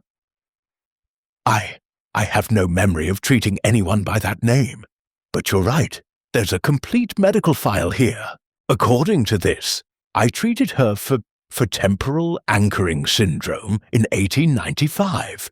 But I wasn't even born in 1895. The file for Constance Whitfield was thick and detailed, documenting a progressive condition where the patient's consciousness became unstuck from linear time. The final entry, dated the day of her death, described her as existing in a state of temporal flux, neither fully alive nor completely dead. "She was my patient," Dr. Haydock said in wonder, reading the notes. "I remember now, or I will remember, or I have always remembered. She came to me because she was experiencing visions of her fiancé's death before it happened. I tried to help her, but the temporal displacement was too severe. What was your treatment?" "I prescribed an experimental medication designed to anchor her consciousness to the present moment. But it had the opposite effect. It severed her connection to linear time entirely. When she died, her consciousness remained trapped between moments, unable to move forward or back." Miss Marple felt the pieces of the puzzle beginning to align. "So, Constance's condition was iatrogenic, caused by medical treatment." "Yes, and the guilt of that failure has been driving me mad across multiple timelines. I've been trying to find a cure for her condition for 30 years, in past, present, and future simultaneously." Inspector Slack was studying the medical files with growing alarm. Are you telling me that you've been treating dead people? I'm telling you that in a situation where time itself is unstable, the distinction between living and dead becomes meaningless. I have patients who are alive in one timeline and dead in another. I've performed surgery on people who won't be born for decades, and prescribed medications for diseases that were cured before they were discovered. Dr. Haydock opened his desk drawer and pulled out a prescription pad. As they watched, words began to appear on the blank page, written in his own handwriting, but by no visible hand. "It's happening again," he whispered. "Someone, or something, is using my medical knowledge across multiple timelines. I'm being forced to participate in treatments I don't understand, for patients I can't see, in times I'm not experiencing." The prescription, when completed, was made out to Jane Marple for a medication called temporal stabilizer, with instructions to take one dose at the moment of greatest paradox. Miss Marple stared at the prescription with her own name on it. "Doctor, I think we need to consider the possibility that we're not just investigating a murder. We're participants in a medical experiment that spans multiple timelines. And I fear that before this is over, we'll all need treatment for conditions that don't yet have names." The surgery clock began to chime, but instead of marking the current hour, it chimed 13 times, the same impossible number they had heard in the Colonel's study. Time, it seemed, was not just unstable in St. Mary Mead. It was actively being manipulated by someone with both medical knowledge and access to multiple timelines. And Dr. Haydock, whether he realized it or not, was both the unwitting instrument of that manipulation and its most tragic victim. Chapter 9. The Vicar's Secret. The ancient stones of St. Mary Mead's church seemed to whisper with secrets, as Miss Marple followed the vicar through the shadowy nave. Leonard Clement's usually cheerful demeanour had been replaced by a haunted expression that aged him beyond his years. In his trembling hands, he carried a leather-bound tome that appeared far older than the church itself. "I should have told you sooner," he said, his voice echoing in the vaulted space, "but I hoped, I prayed that it wouldn't come to this, that the ritual would be enough to contain her." Inspector Slack, following close behind with Dr. Haydock and Professor Whitfield, was growing increasingly impatient. "What ritual? What are you talking about, Vicar?" The vicar led them to the altar, where he carefully placed the ancient book. Its leather binding was cracked with age, and strange symbols were etched into its cover, symbols that seemed to shift and change in the candlelight. "3 weeks ago, Colonel Bantry came to me in great distress," the vicar began. "He claimed that he was being visited by the spirit of Constance Whitfield. At first, I assumed it was grief, or perhaps the onset of some mental affliction. But then he showed me this." He opened the book to a page marked with a black ribbon. The text was written in Latin, but the margins contained notes in English, notes that appeared to be in the Colonel's handwriting, though the ink looked centuries old. "This is the Liber Temporalis," Professor Whitfield gasped, recognizing the tome. "My father mentioned it in his research, but I thought it was merely legend. It's supposed to be a medieval treatise on the manipulation of time through spiritual means." Miss Marple studied the open page. "What does it say?" The vicar's voice was barely above a whisper. "It describes a ritual for binding the temporally displaced soul. According to this text, when someone dies in a state of extreme emotional disturbance, their spirit can become unstuck from linear time. They exist in all moments simultaneously, able to influence past and future. And the Colonel believed this applied to Constance Whitfield. More than believed, he knew. He showed me evidence, photographs that changed while we watched them. letters written in her hand but dated years after her death, roses that bloomed out of season in the exact spot where she died. Inspector Slack scoffed. "Surely you don't believe in such nonsense, Vicar." "I believe in what I've seen with my own eyes," the vicar replied firmly. "And what I've seen defies every rational explanation." The colonel was desperate. He begged me to perform the binding ritual described in this book. Dr. Haydock leaned over the ancient tome. "What does this ritual involve?" "It requires 3 elements," the vicar explained, turning to another marked page. "First, an object that belonged to the displaced spirit in life. Second, a willing sacrifice, someone who accepts responsibility for the spirit's condition. And third, a temporal anchor, something that exists simultaneously in past, present, and future." "Did you perform this ritual?" Miss Marple asked. The vicar's face crumpled with guilt. "Yes, God forgive me, I did." The colonel provided Constance's engagement ring, the one she was wearing when she died. He insisted on serving as the willing sacrifice, claiming that his family's guilt over her death made him the appropriate choice. And the temporal anchor? That was the most difficult part. According to the text, it had to be something that existed in multiple timelines simultaneously. We used the church's baptismal font. It was carved from a stone that, according to legend, fell from the sky in ancient times. The book claimed such stones exist outside normal time. Professor Whitfield was frantically taking notes. "When did you perform this ritual?" "The night of March 12th, at the stroke of midnight." The colonel insisted on that specific time, claiming it was when Constance's influence was strongest. Miss Marple felt a chill of understanding. March 12th, the same date Jerome painted his vision of the colonel's death. The ritual didn't bind Constance, it freed her. "I fear you're right," the vicar admitted. "Instead of containing her spirit, we seem to have given her a direct connection to our timeline." The colonel realized this almost immediately. He said he could feel her presence growing stronger, more solid. Is that why he wrote the letter predicting his own death? Yes. He said the ritual had created a temporal loop.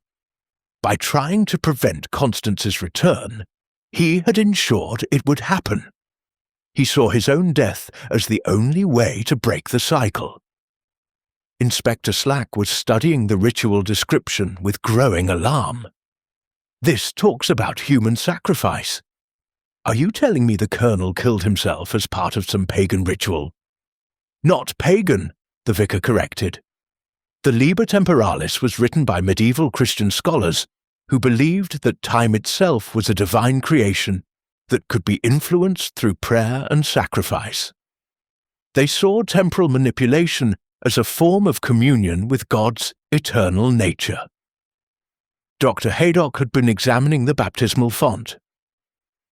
"There's something odd about this stone. It's warm to the touch, despite the cold church, and it seems to vibrate slightly." "The book says that temporal anchors resonate with the flow of time itself," the vicar explained. "Since the ritual, the font has been behaving strangely. Sometimes it shows reflections of the church as it was centuries ago, sometimes as it might be in the future." Miss Marple approached the font and peered into its depths. Instead of seeing her own reflection, she saw the church filled with people from different eras, medieval peasants, Victorian ladies, and figures in clothing she didn't recognize from any historical period. "The barriers between times are breaking down," Professor Whitfield observed. "The ritual didn't just fail to bind Constance, it created a permanent rift in the temporal fabric." "There's more," the vicar said reluctantly. "The book contains other rituals, including one for temporal reversal, undoing changes to the timeline. But it requires an even greater sacrifice. What kind of sacrifice? The willing surrender of one's entire existence across all timelines. Not just death, but complete erasure from past, present, and future.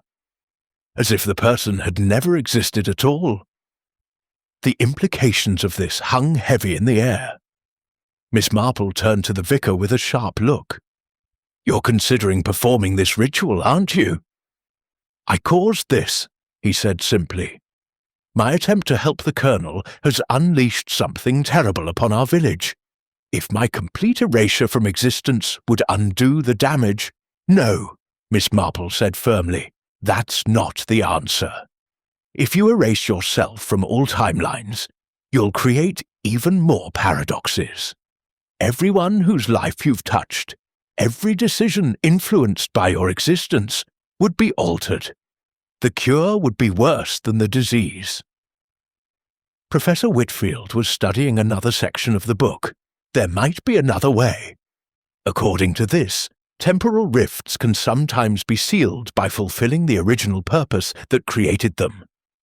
If Constance's displacement was caused by her inability to accept her fiancé's death, then perhaps reuniting her with Ambrose's spirit would resolve the paradox, Miss Marple finished.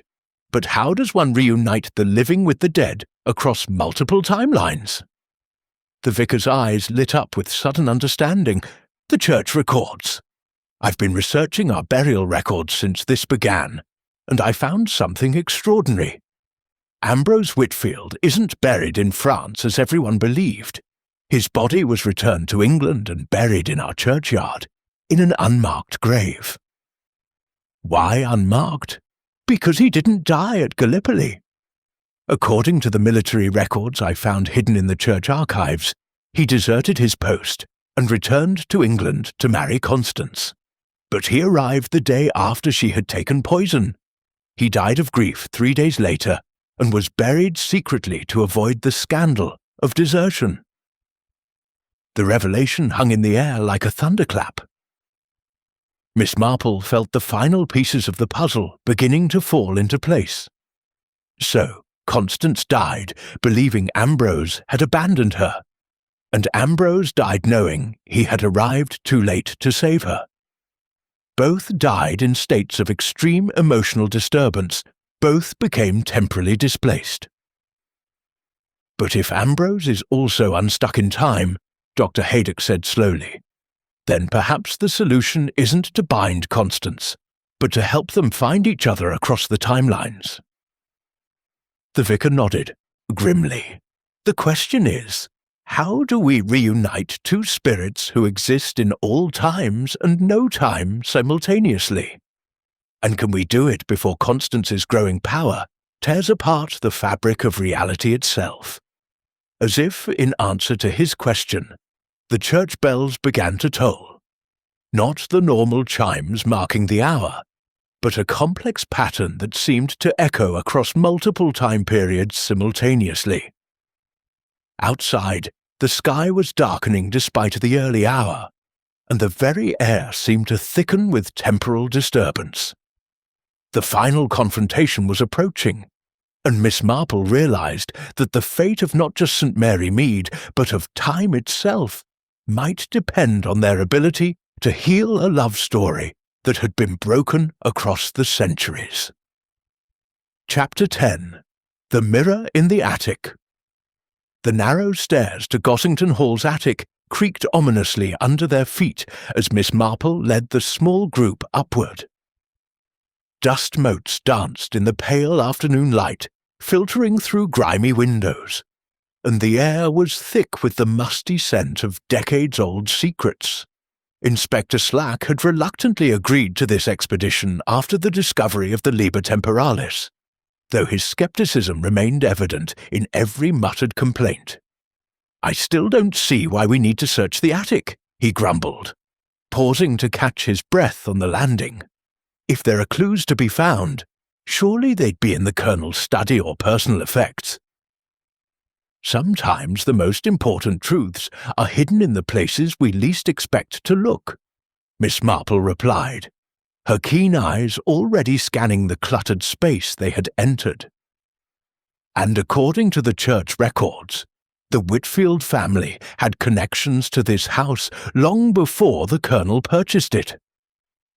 The attic was a repository of forgotten memories, trunks filled with moth-eaten clothing, furniture draped in dust sheets, and boxes of papers that chronicled decades of family history.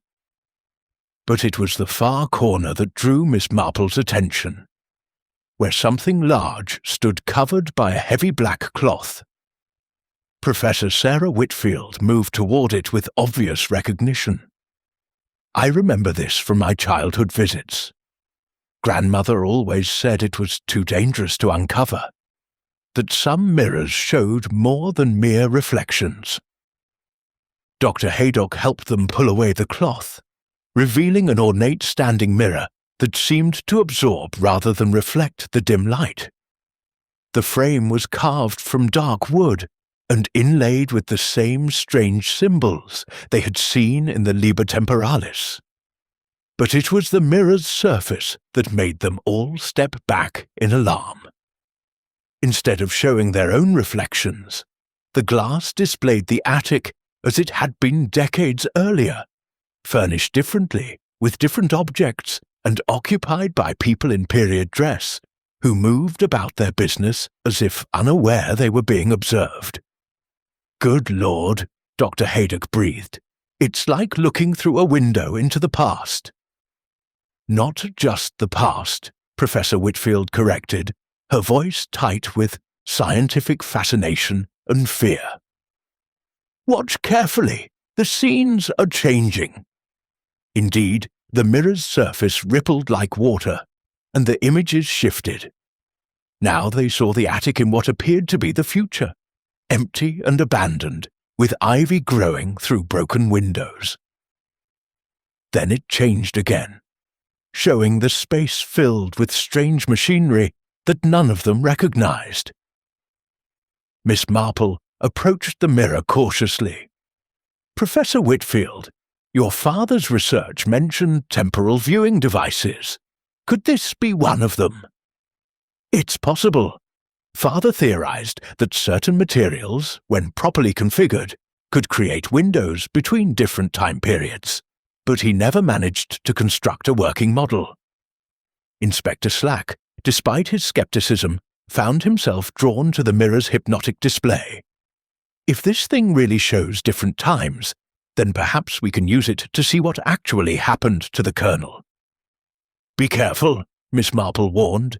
"If this mirror has been here for decades, it may have been influencing events all along, perhaps even creating the temporal disturbances we've been experiencing." As if responding to her words, the mirror's surface cleared, showing a scene that made them all gasp. They were looking at the Colonel's study, but not as they had found it. This was the study as it had been on the night of his death, and they could see the Colonel himself, alive and writing at his desk. "The letter," Dr. Haydock whispered. "He's writing the letter that Miss Marple received."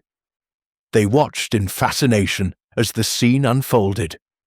The Colonel wrote frantically, pausing occasionally to look around the room as if sensing an unseen presence. Then, suddenly, he stood and walked to the window, unlocking it and stepping out into the garden. "But that's impossible," Inspector Slack protested. "The window was locked from the inside when we found him." "Watch," Miss Marple said quietly.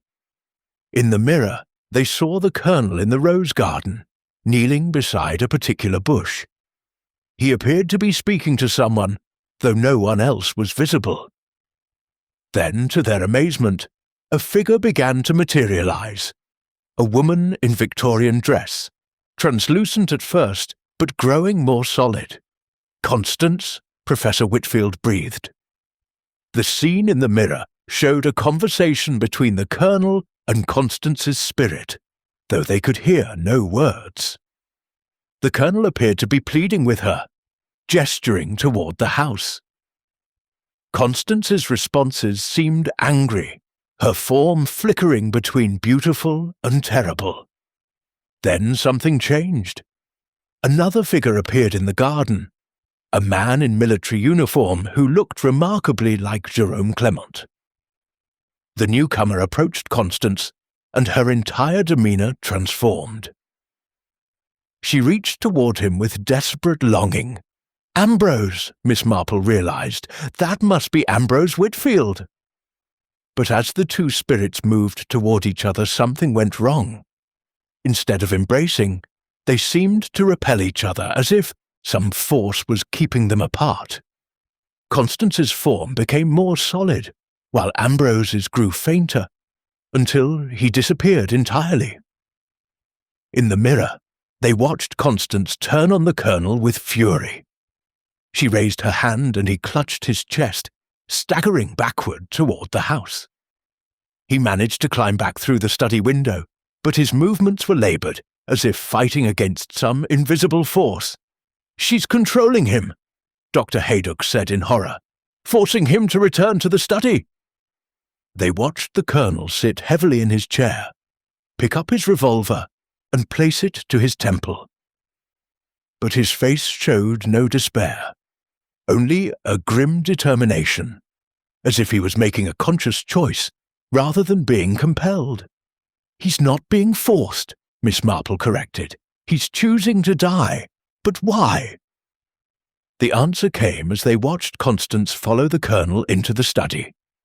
Her form was now completely solid, but something was wrong with her appearance. She seemed to be aging rapidly, her beautiful face becoming gaunt and terrible. "She's feeding on the temporal energy," Professor Whitfield explained. "Each time she manifests, she becomes more powerful, but also more unstable."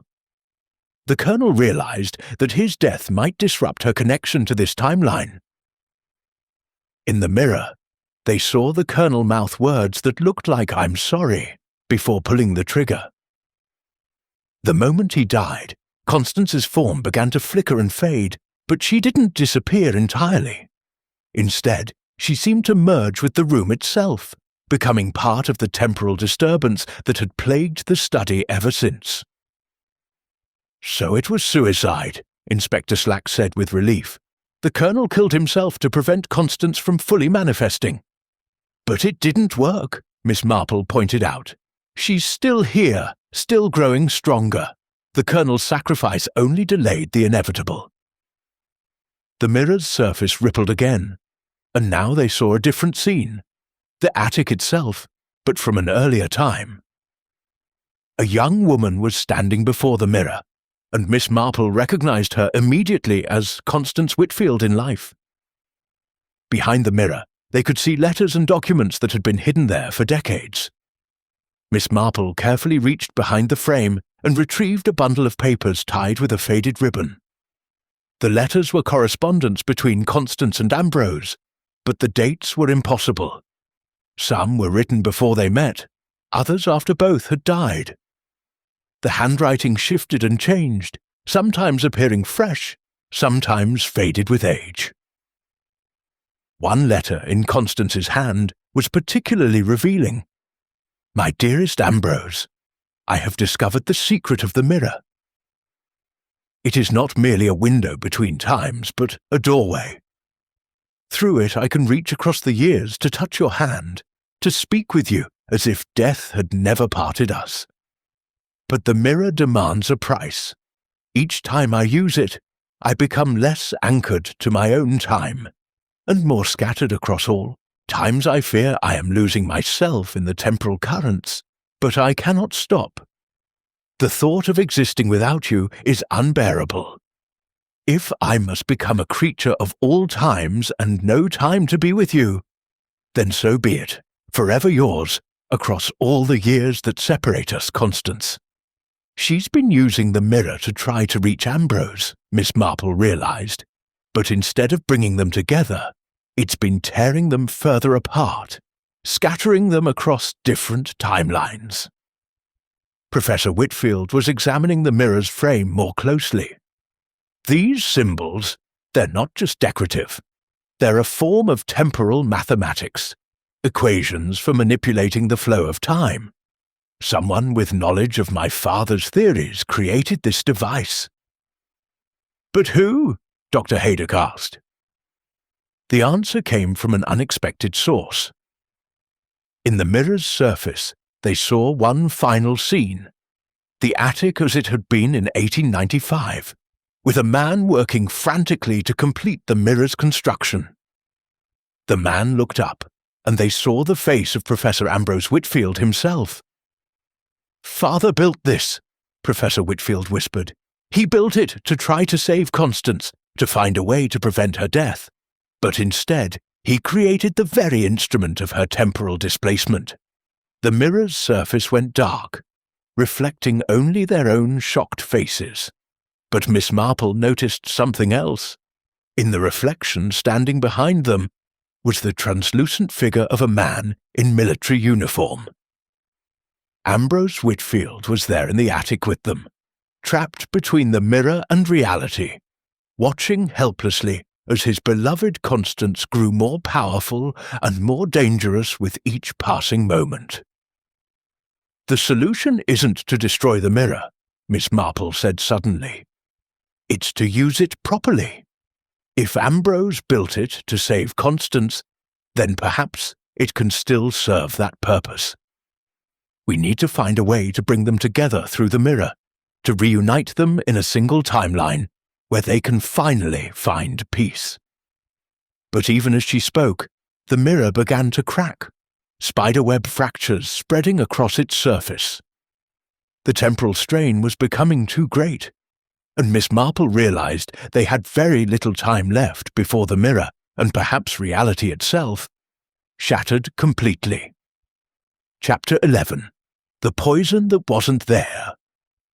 The laboratory at the county hospital was a temple of scientific precision, but as Miss Marple studied the toxicology report in Dr. Morrison's hands, she felt as if she were reading a document from another world entirely. The chief pathologist, a man renowned for his methodical approach to forensic medicine, looked as bewildered as she had ever seen him. "I've run the tests 3 times, Dr. Morrison said, his voice strained with disbelief. "Each time the results are the same, and each time they're impossible." Inspector Slack leaned forward impatiently. "Just tell us what killed the colonel. Poison or no poison?" "That's the problem, it's both." Dr. Morrison spread several test results across his desk. "The colonel's blood contains traces of a compound I've never encountered before. According to my analysis, it's a neurotoxin that attacks the nervous system by disrupting temporal perception." Dr. Haydock frowned. "Temporal perception? What does that mean?" "The poison appears to cause the victim to experience time non-linearly. Past, present, and future become jumbled together until the brain can no longer process sequential reality. Death occurs when the consciousness becomes so scattered across different time periods that it can no longer maintain bodily functions." Miss Marple studied the chemical formula written on the report. "You said this compound doesn't exist. What exactly do you mean?"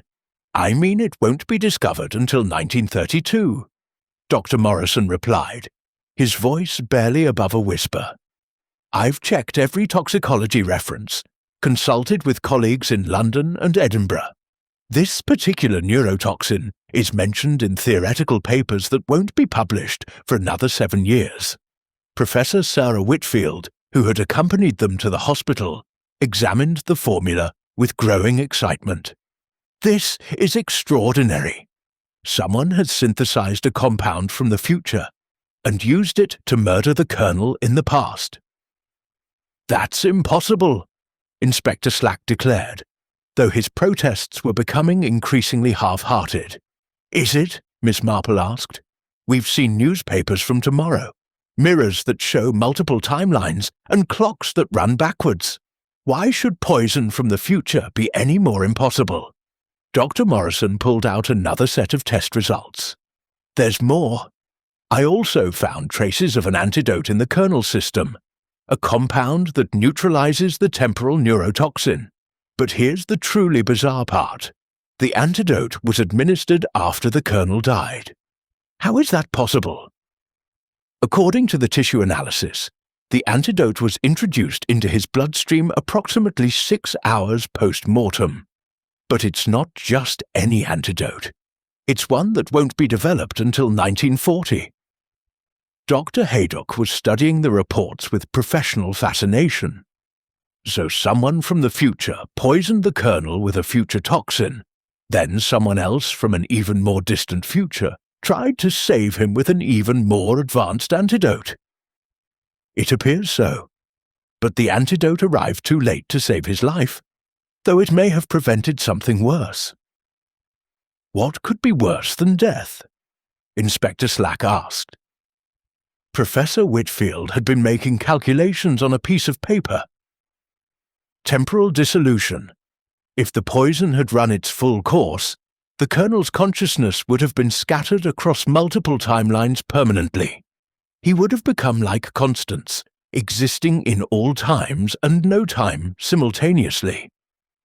Miss Marple felt a chill of understanding. Someone was trying to turn the colonel into a temporal entity like Constance, but someone else, someone with access to even more advanced knowledge, tried to prevent it. But who? Dr. Haydock asked. Who has access to poisons and antidotes from the future?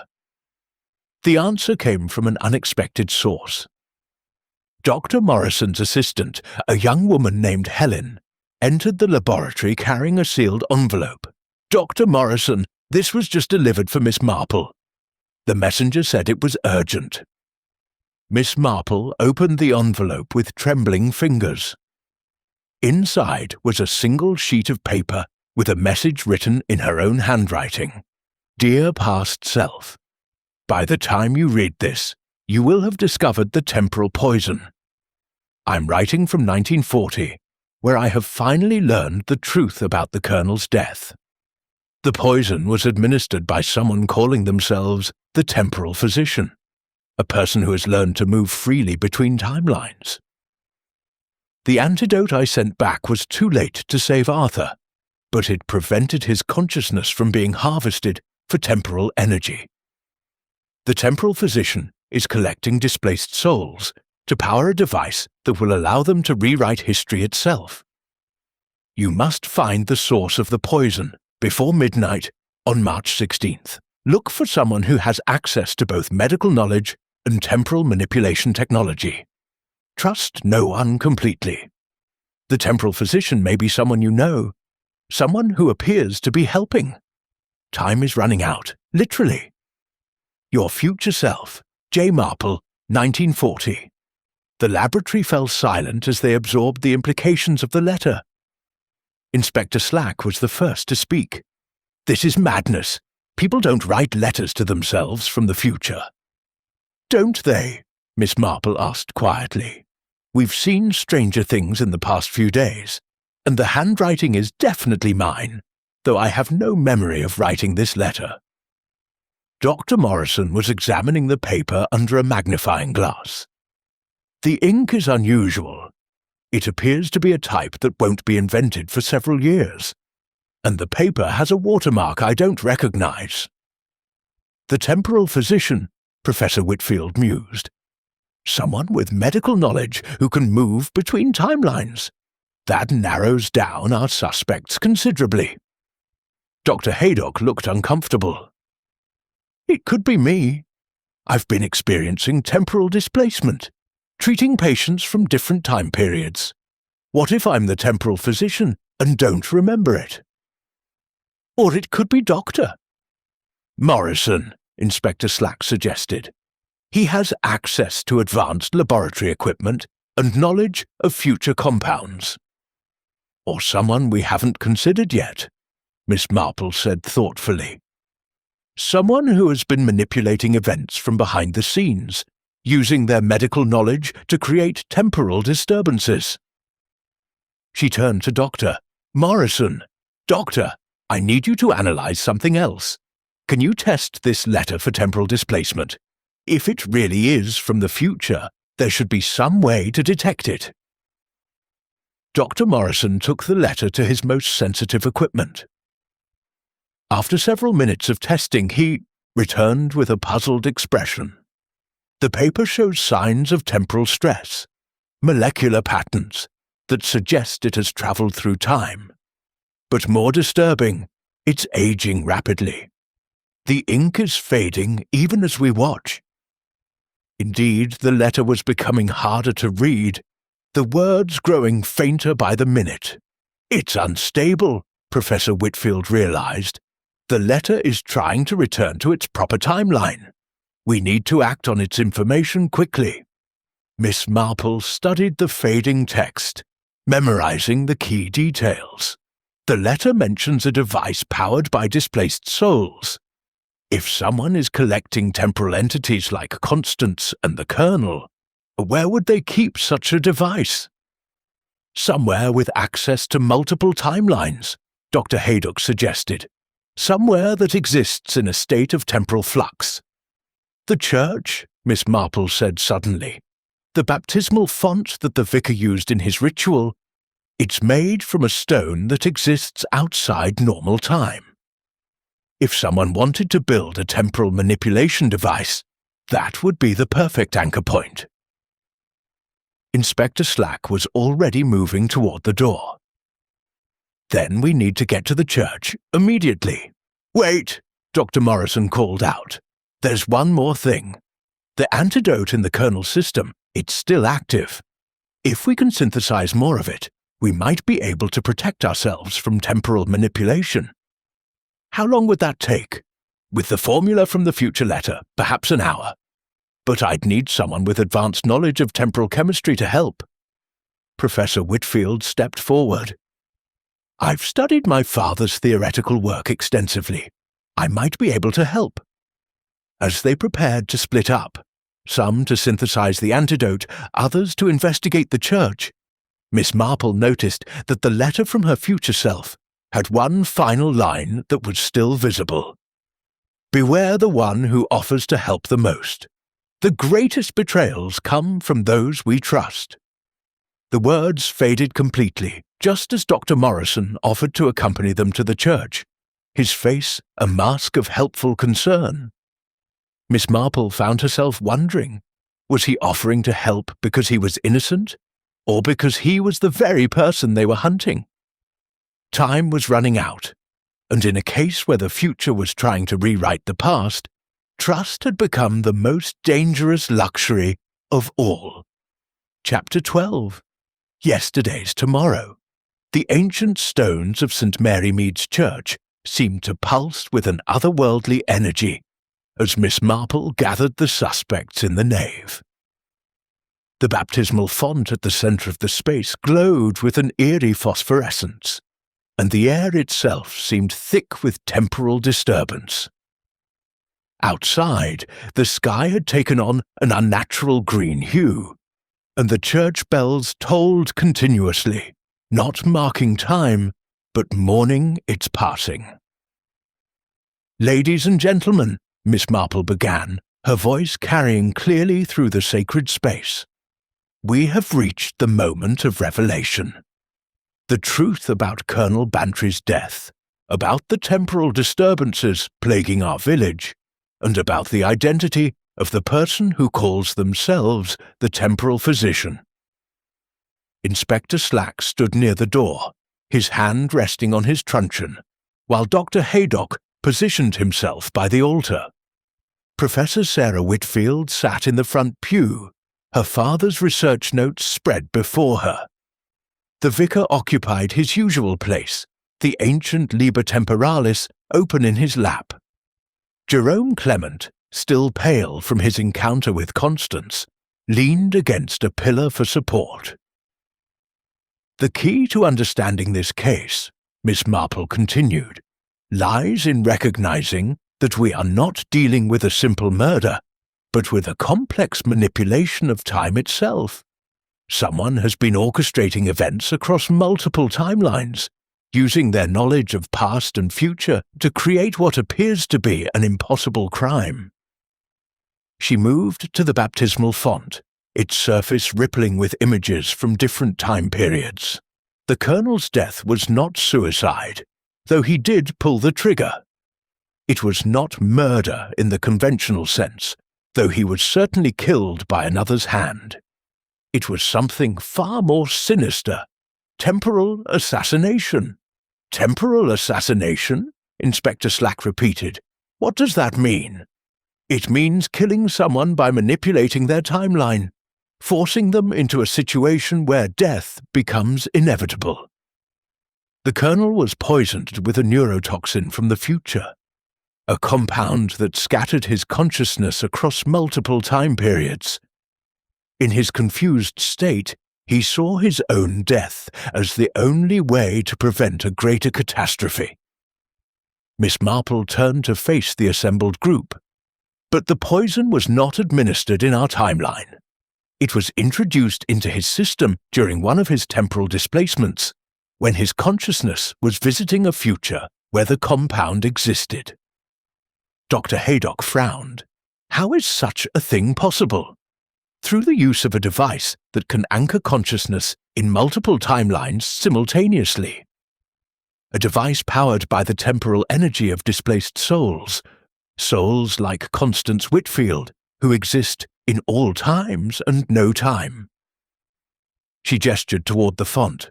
This baptismal font, carved from a meteorite that exists outside normal time, has been modified to serve as the core of such a device. The ritual performed by the vicar didn't bind Constance. It connected her to this temporal anchor, allowing someone to harvest her energy. The vicar looked stricken. I was manipulated into performing that ritual. Yes, but not by whom you might expect. The person behind this has been playing a very long game, manipulating events across decades to achieve their ultimate goal. Miss Marple pulled out the fading letter from her future self. This letter warned me to beware the one who offers to help the most. Throughout this investigation, one person has consistently provided crucial information, guided our discoveries, and positioned themselves as an expert on temporal phenomena. She turned to face Professor Sarah Whitfield. You are not Ambrose Whitfield's daughter. You are Constance Whitfield herself. The accusation hung in the air like a thunderclap. Professor Whitfield's face remained calm, but her eyes began to glow with an inner light. Impossible, Inspector Slack protested. Constance Whitfield died in 1895. She did die, Miss Marple confirmed. But death, as we have learned, is not always final when time itself can be manipulated. Constance discovered how to project her consciousness forward through time, inhabiting the body of her own descendant, the real Sarah Whitfield, who died as a child in 1920. The woman they had known as Professor Whitfield smiled, and her appearance began to shift. The modern clothing flickered, sometimes appearing as Victorian dress. Her face aged and grew young again in cycles. Very clever, Miss Marple, she said, her voice now carrying the accent of a different era. I wondered how long it would take you to see through my deception.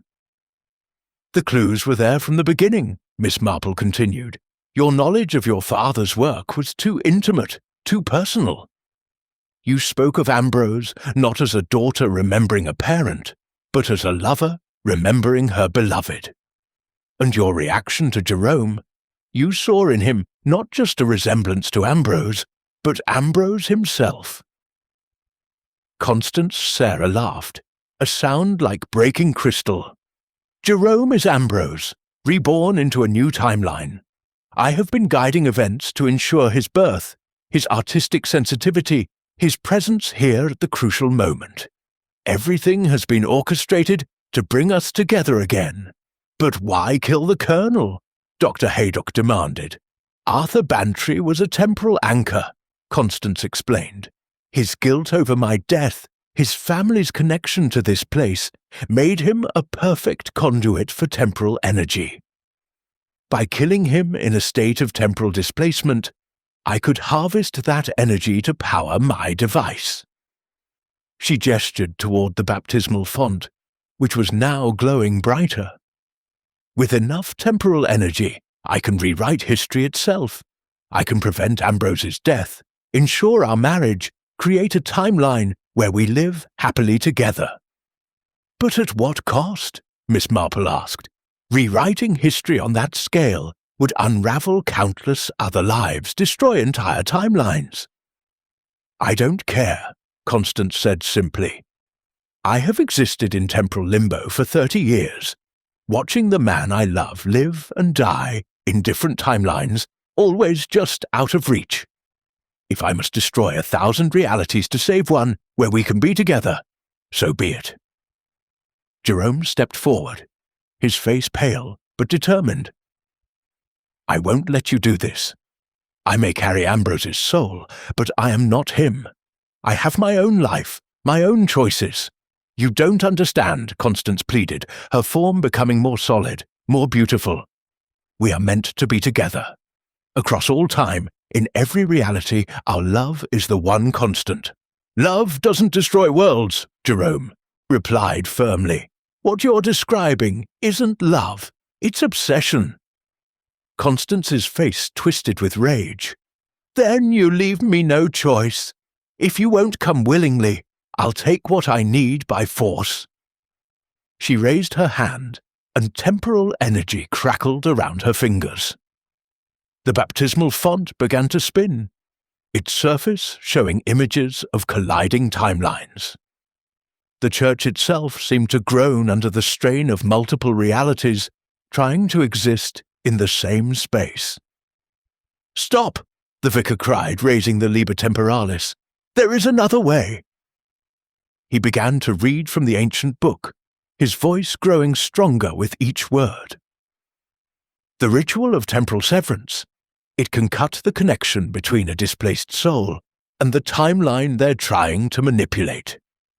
You don't have the power, Constance snarled. I am beyond your mortal magic now. Perhaps, the vicar agreed, but I am not alone. Around the church, other figures began to materialize, the spirits of all those who had been buried in the churchyard over the centuries. They formed a circle around Constance, their combined will creating a barrier of spiritual energy. The dead protect the living, Miss Marple realized, and the living must protect the future. She stepped forward, holding the antidote that Dr. Morrison had synthesized. Constance, you have a choice. Accept the antidote and allow your consciousness to find peace in its proper timeline, or continue this path and risk destroying everything you claim to love.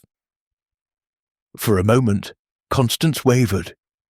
Her form flickered between the beautiful young woman she had been and the terrible entity she had become. In that moment of uncertainty, Jerome approached her. I remember you, he said softly, not as Ambrose, but as myself. I remember the love you shared, the pain of loss, the years of searching, but I also remember that love is about letting go when holding on causes harm.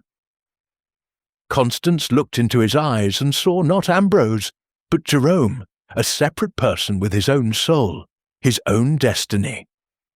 The realization broke something inside her, and she collapsed to her knees. I've become a monster, she whispered. This isn't what Ambrose would have wanted. Miss Marple knelt beside her, offering the antidote. It's not too late to choose differently. With trembling hands, Constance accepted the vial and drank its contents. Immediately, her form began to stabilize, the temporal fluctuations calming. The baptismal font stopped spinning, and the oppressive atmosphere in the church began to lift. I can feel him, Constance said wonderingly. Ambrose is here, in the space between moments. He's been waiting for me to let go, to accept that some things cannot be changed. A figure materialized beside her, the spirit of Ambrose Whitfield, no longer trapped between timelines but free to move on. He smiled at Constance with infinite love and forgiveness. "It's time," he said simply. Hand in hand, the two spirits began to fade, their forms becoming translucent. As they disappeared, the temporal disturbances that had plagued St. Mary Mead finally ceased. Time resumed its normal flow, and the impossible became merely memory. "Is it over?" Inspector Slack asked. Miss Marple looked around the church, now peaceful and normal once again. "Yes, Inspector. The case is closed. Colonel Bantry can finally rest in peace, and time itself is safe from those who would manipulate it for personal gain." As they filed out of the church, Miss Marple reflected on the lesson learned. Love, she thought, was indeed the most powerful force in the universe. But true love sometimes meant accepting loss, embracing change, and allowing others the freedom to choose their own destinies. The mystery of the man who killed himself tomorrow was solved, but its resolution had taught them all something profound about the nature of time, love, and the courage required to let go of the past in order to embrace the future. Chapter 13. The Future That Never Was. 3 weeks had passed since the temporal crisis at St. Mary Mead's church, and the village had settled into what appeared to be blessed normalcy. The clocks all told the same time, newspapers arrived on their proper dates, and the roses in Gossington Hall's garden bloomed according to the natural rhythm of the seasons. Yet Miss Marple, sitting in her cottage garden with her knitting, knew that some mysteries leave echoes that resonate long after their apparent resolution. Dr. Haydock arrived for their weekly tea, looking remarkably refreshed for a man who had recently witnessed the impossible. "You seem thoughtful today, Jane," he observed, settling into the wicker chair beside her. "I've been considering the implications of what we experienced," she replied. Setting down her knitting. If Constance could manipulate time so extensively, if the future could send messages to the past, what does that mean for the nature of reality itself? Perhaps it means that reality is more flexible than we assumed, Dr. Haydock suggested. Though I must admit, I'm rather relieved to be treating patients who exist in only one timeline at a time. Their conversation was interrupted by the arrival of Inspector Slack, who looked both official and oddly uncertain. "Miss Marple, Dr. Haydock, I hope you don't mind the intrusion, but there's been a development." "Oh," Miss Marple raised an eyebrow. "Nothing temporal, I hope?" "Not exactly, but, well, it's about the case files. They've been changing." He produced a folder from his briefcase, opening it to reveal documents that seemed perfectly normal at first glance. But as Miss Marple examined them more closely, she noticed subtle differences from what she remembered. The toxicology report now shows that the colonel died of natural causes, a heart attack brought on by stress, Inspector Slack explained. There's no mention of temporal poison or future compounds. The witness statements have changed too. Everyone now remembers a perfectly ordinary suicide with no supernatural elements whatsoever. Dr. Haydock frowned. "But we all remember what really happened. The temporal disturbances, Constance's manifestation, the mirror in the attic. Do we?" Inspector Slack asked quietly. "Because according to these files, and according to everyone else in the village, none of that ever occurred. Mrs. Price Ridley insists she never organized a séance. The vicar has no memory of any ancient ritual book. Even Jerome Clement claims he's never painted anything more unusual than landscape scenes." Miss Marple felt a chill of understanding. "The timeline has been corrected. When Constance and Ambrose found peace and moved on, the temporal disturbances they caused were erased from history.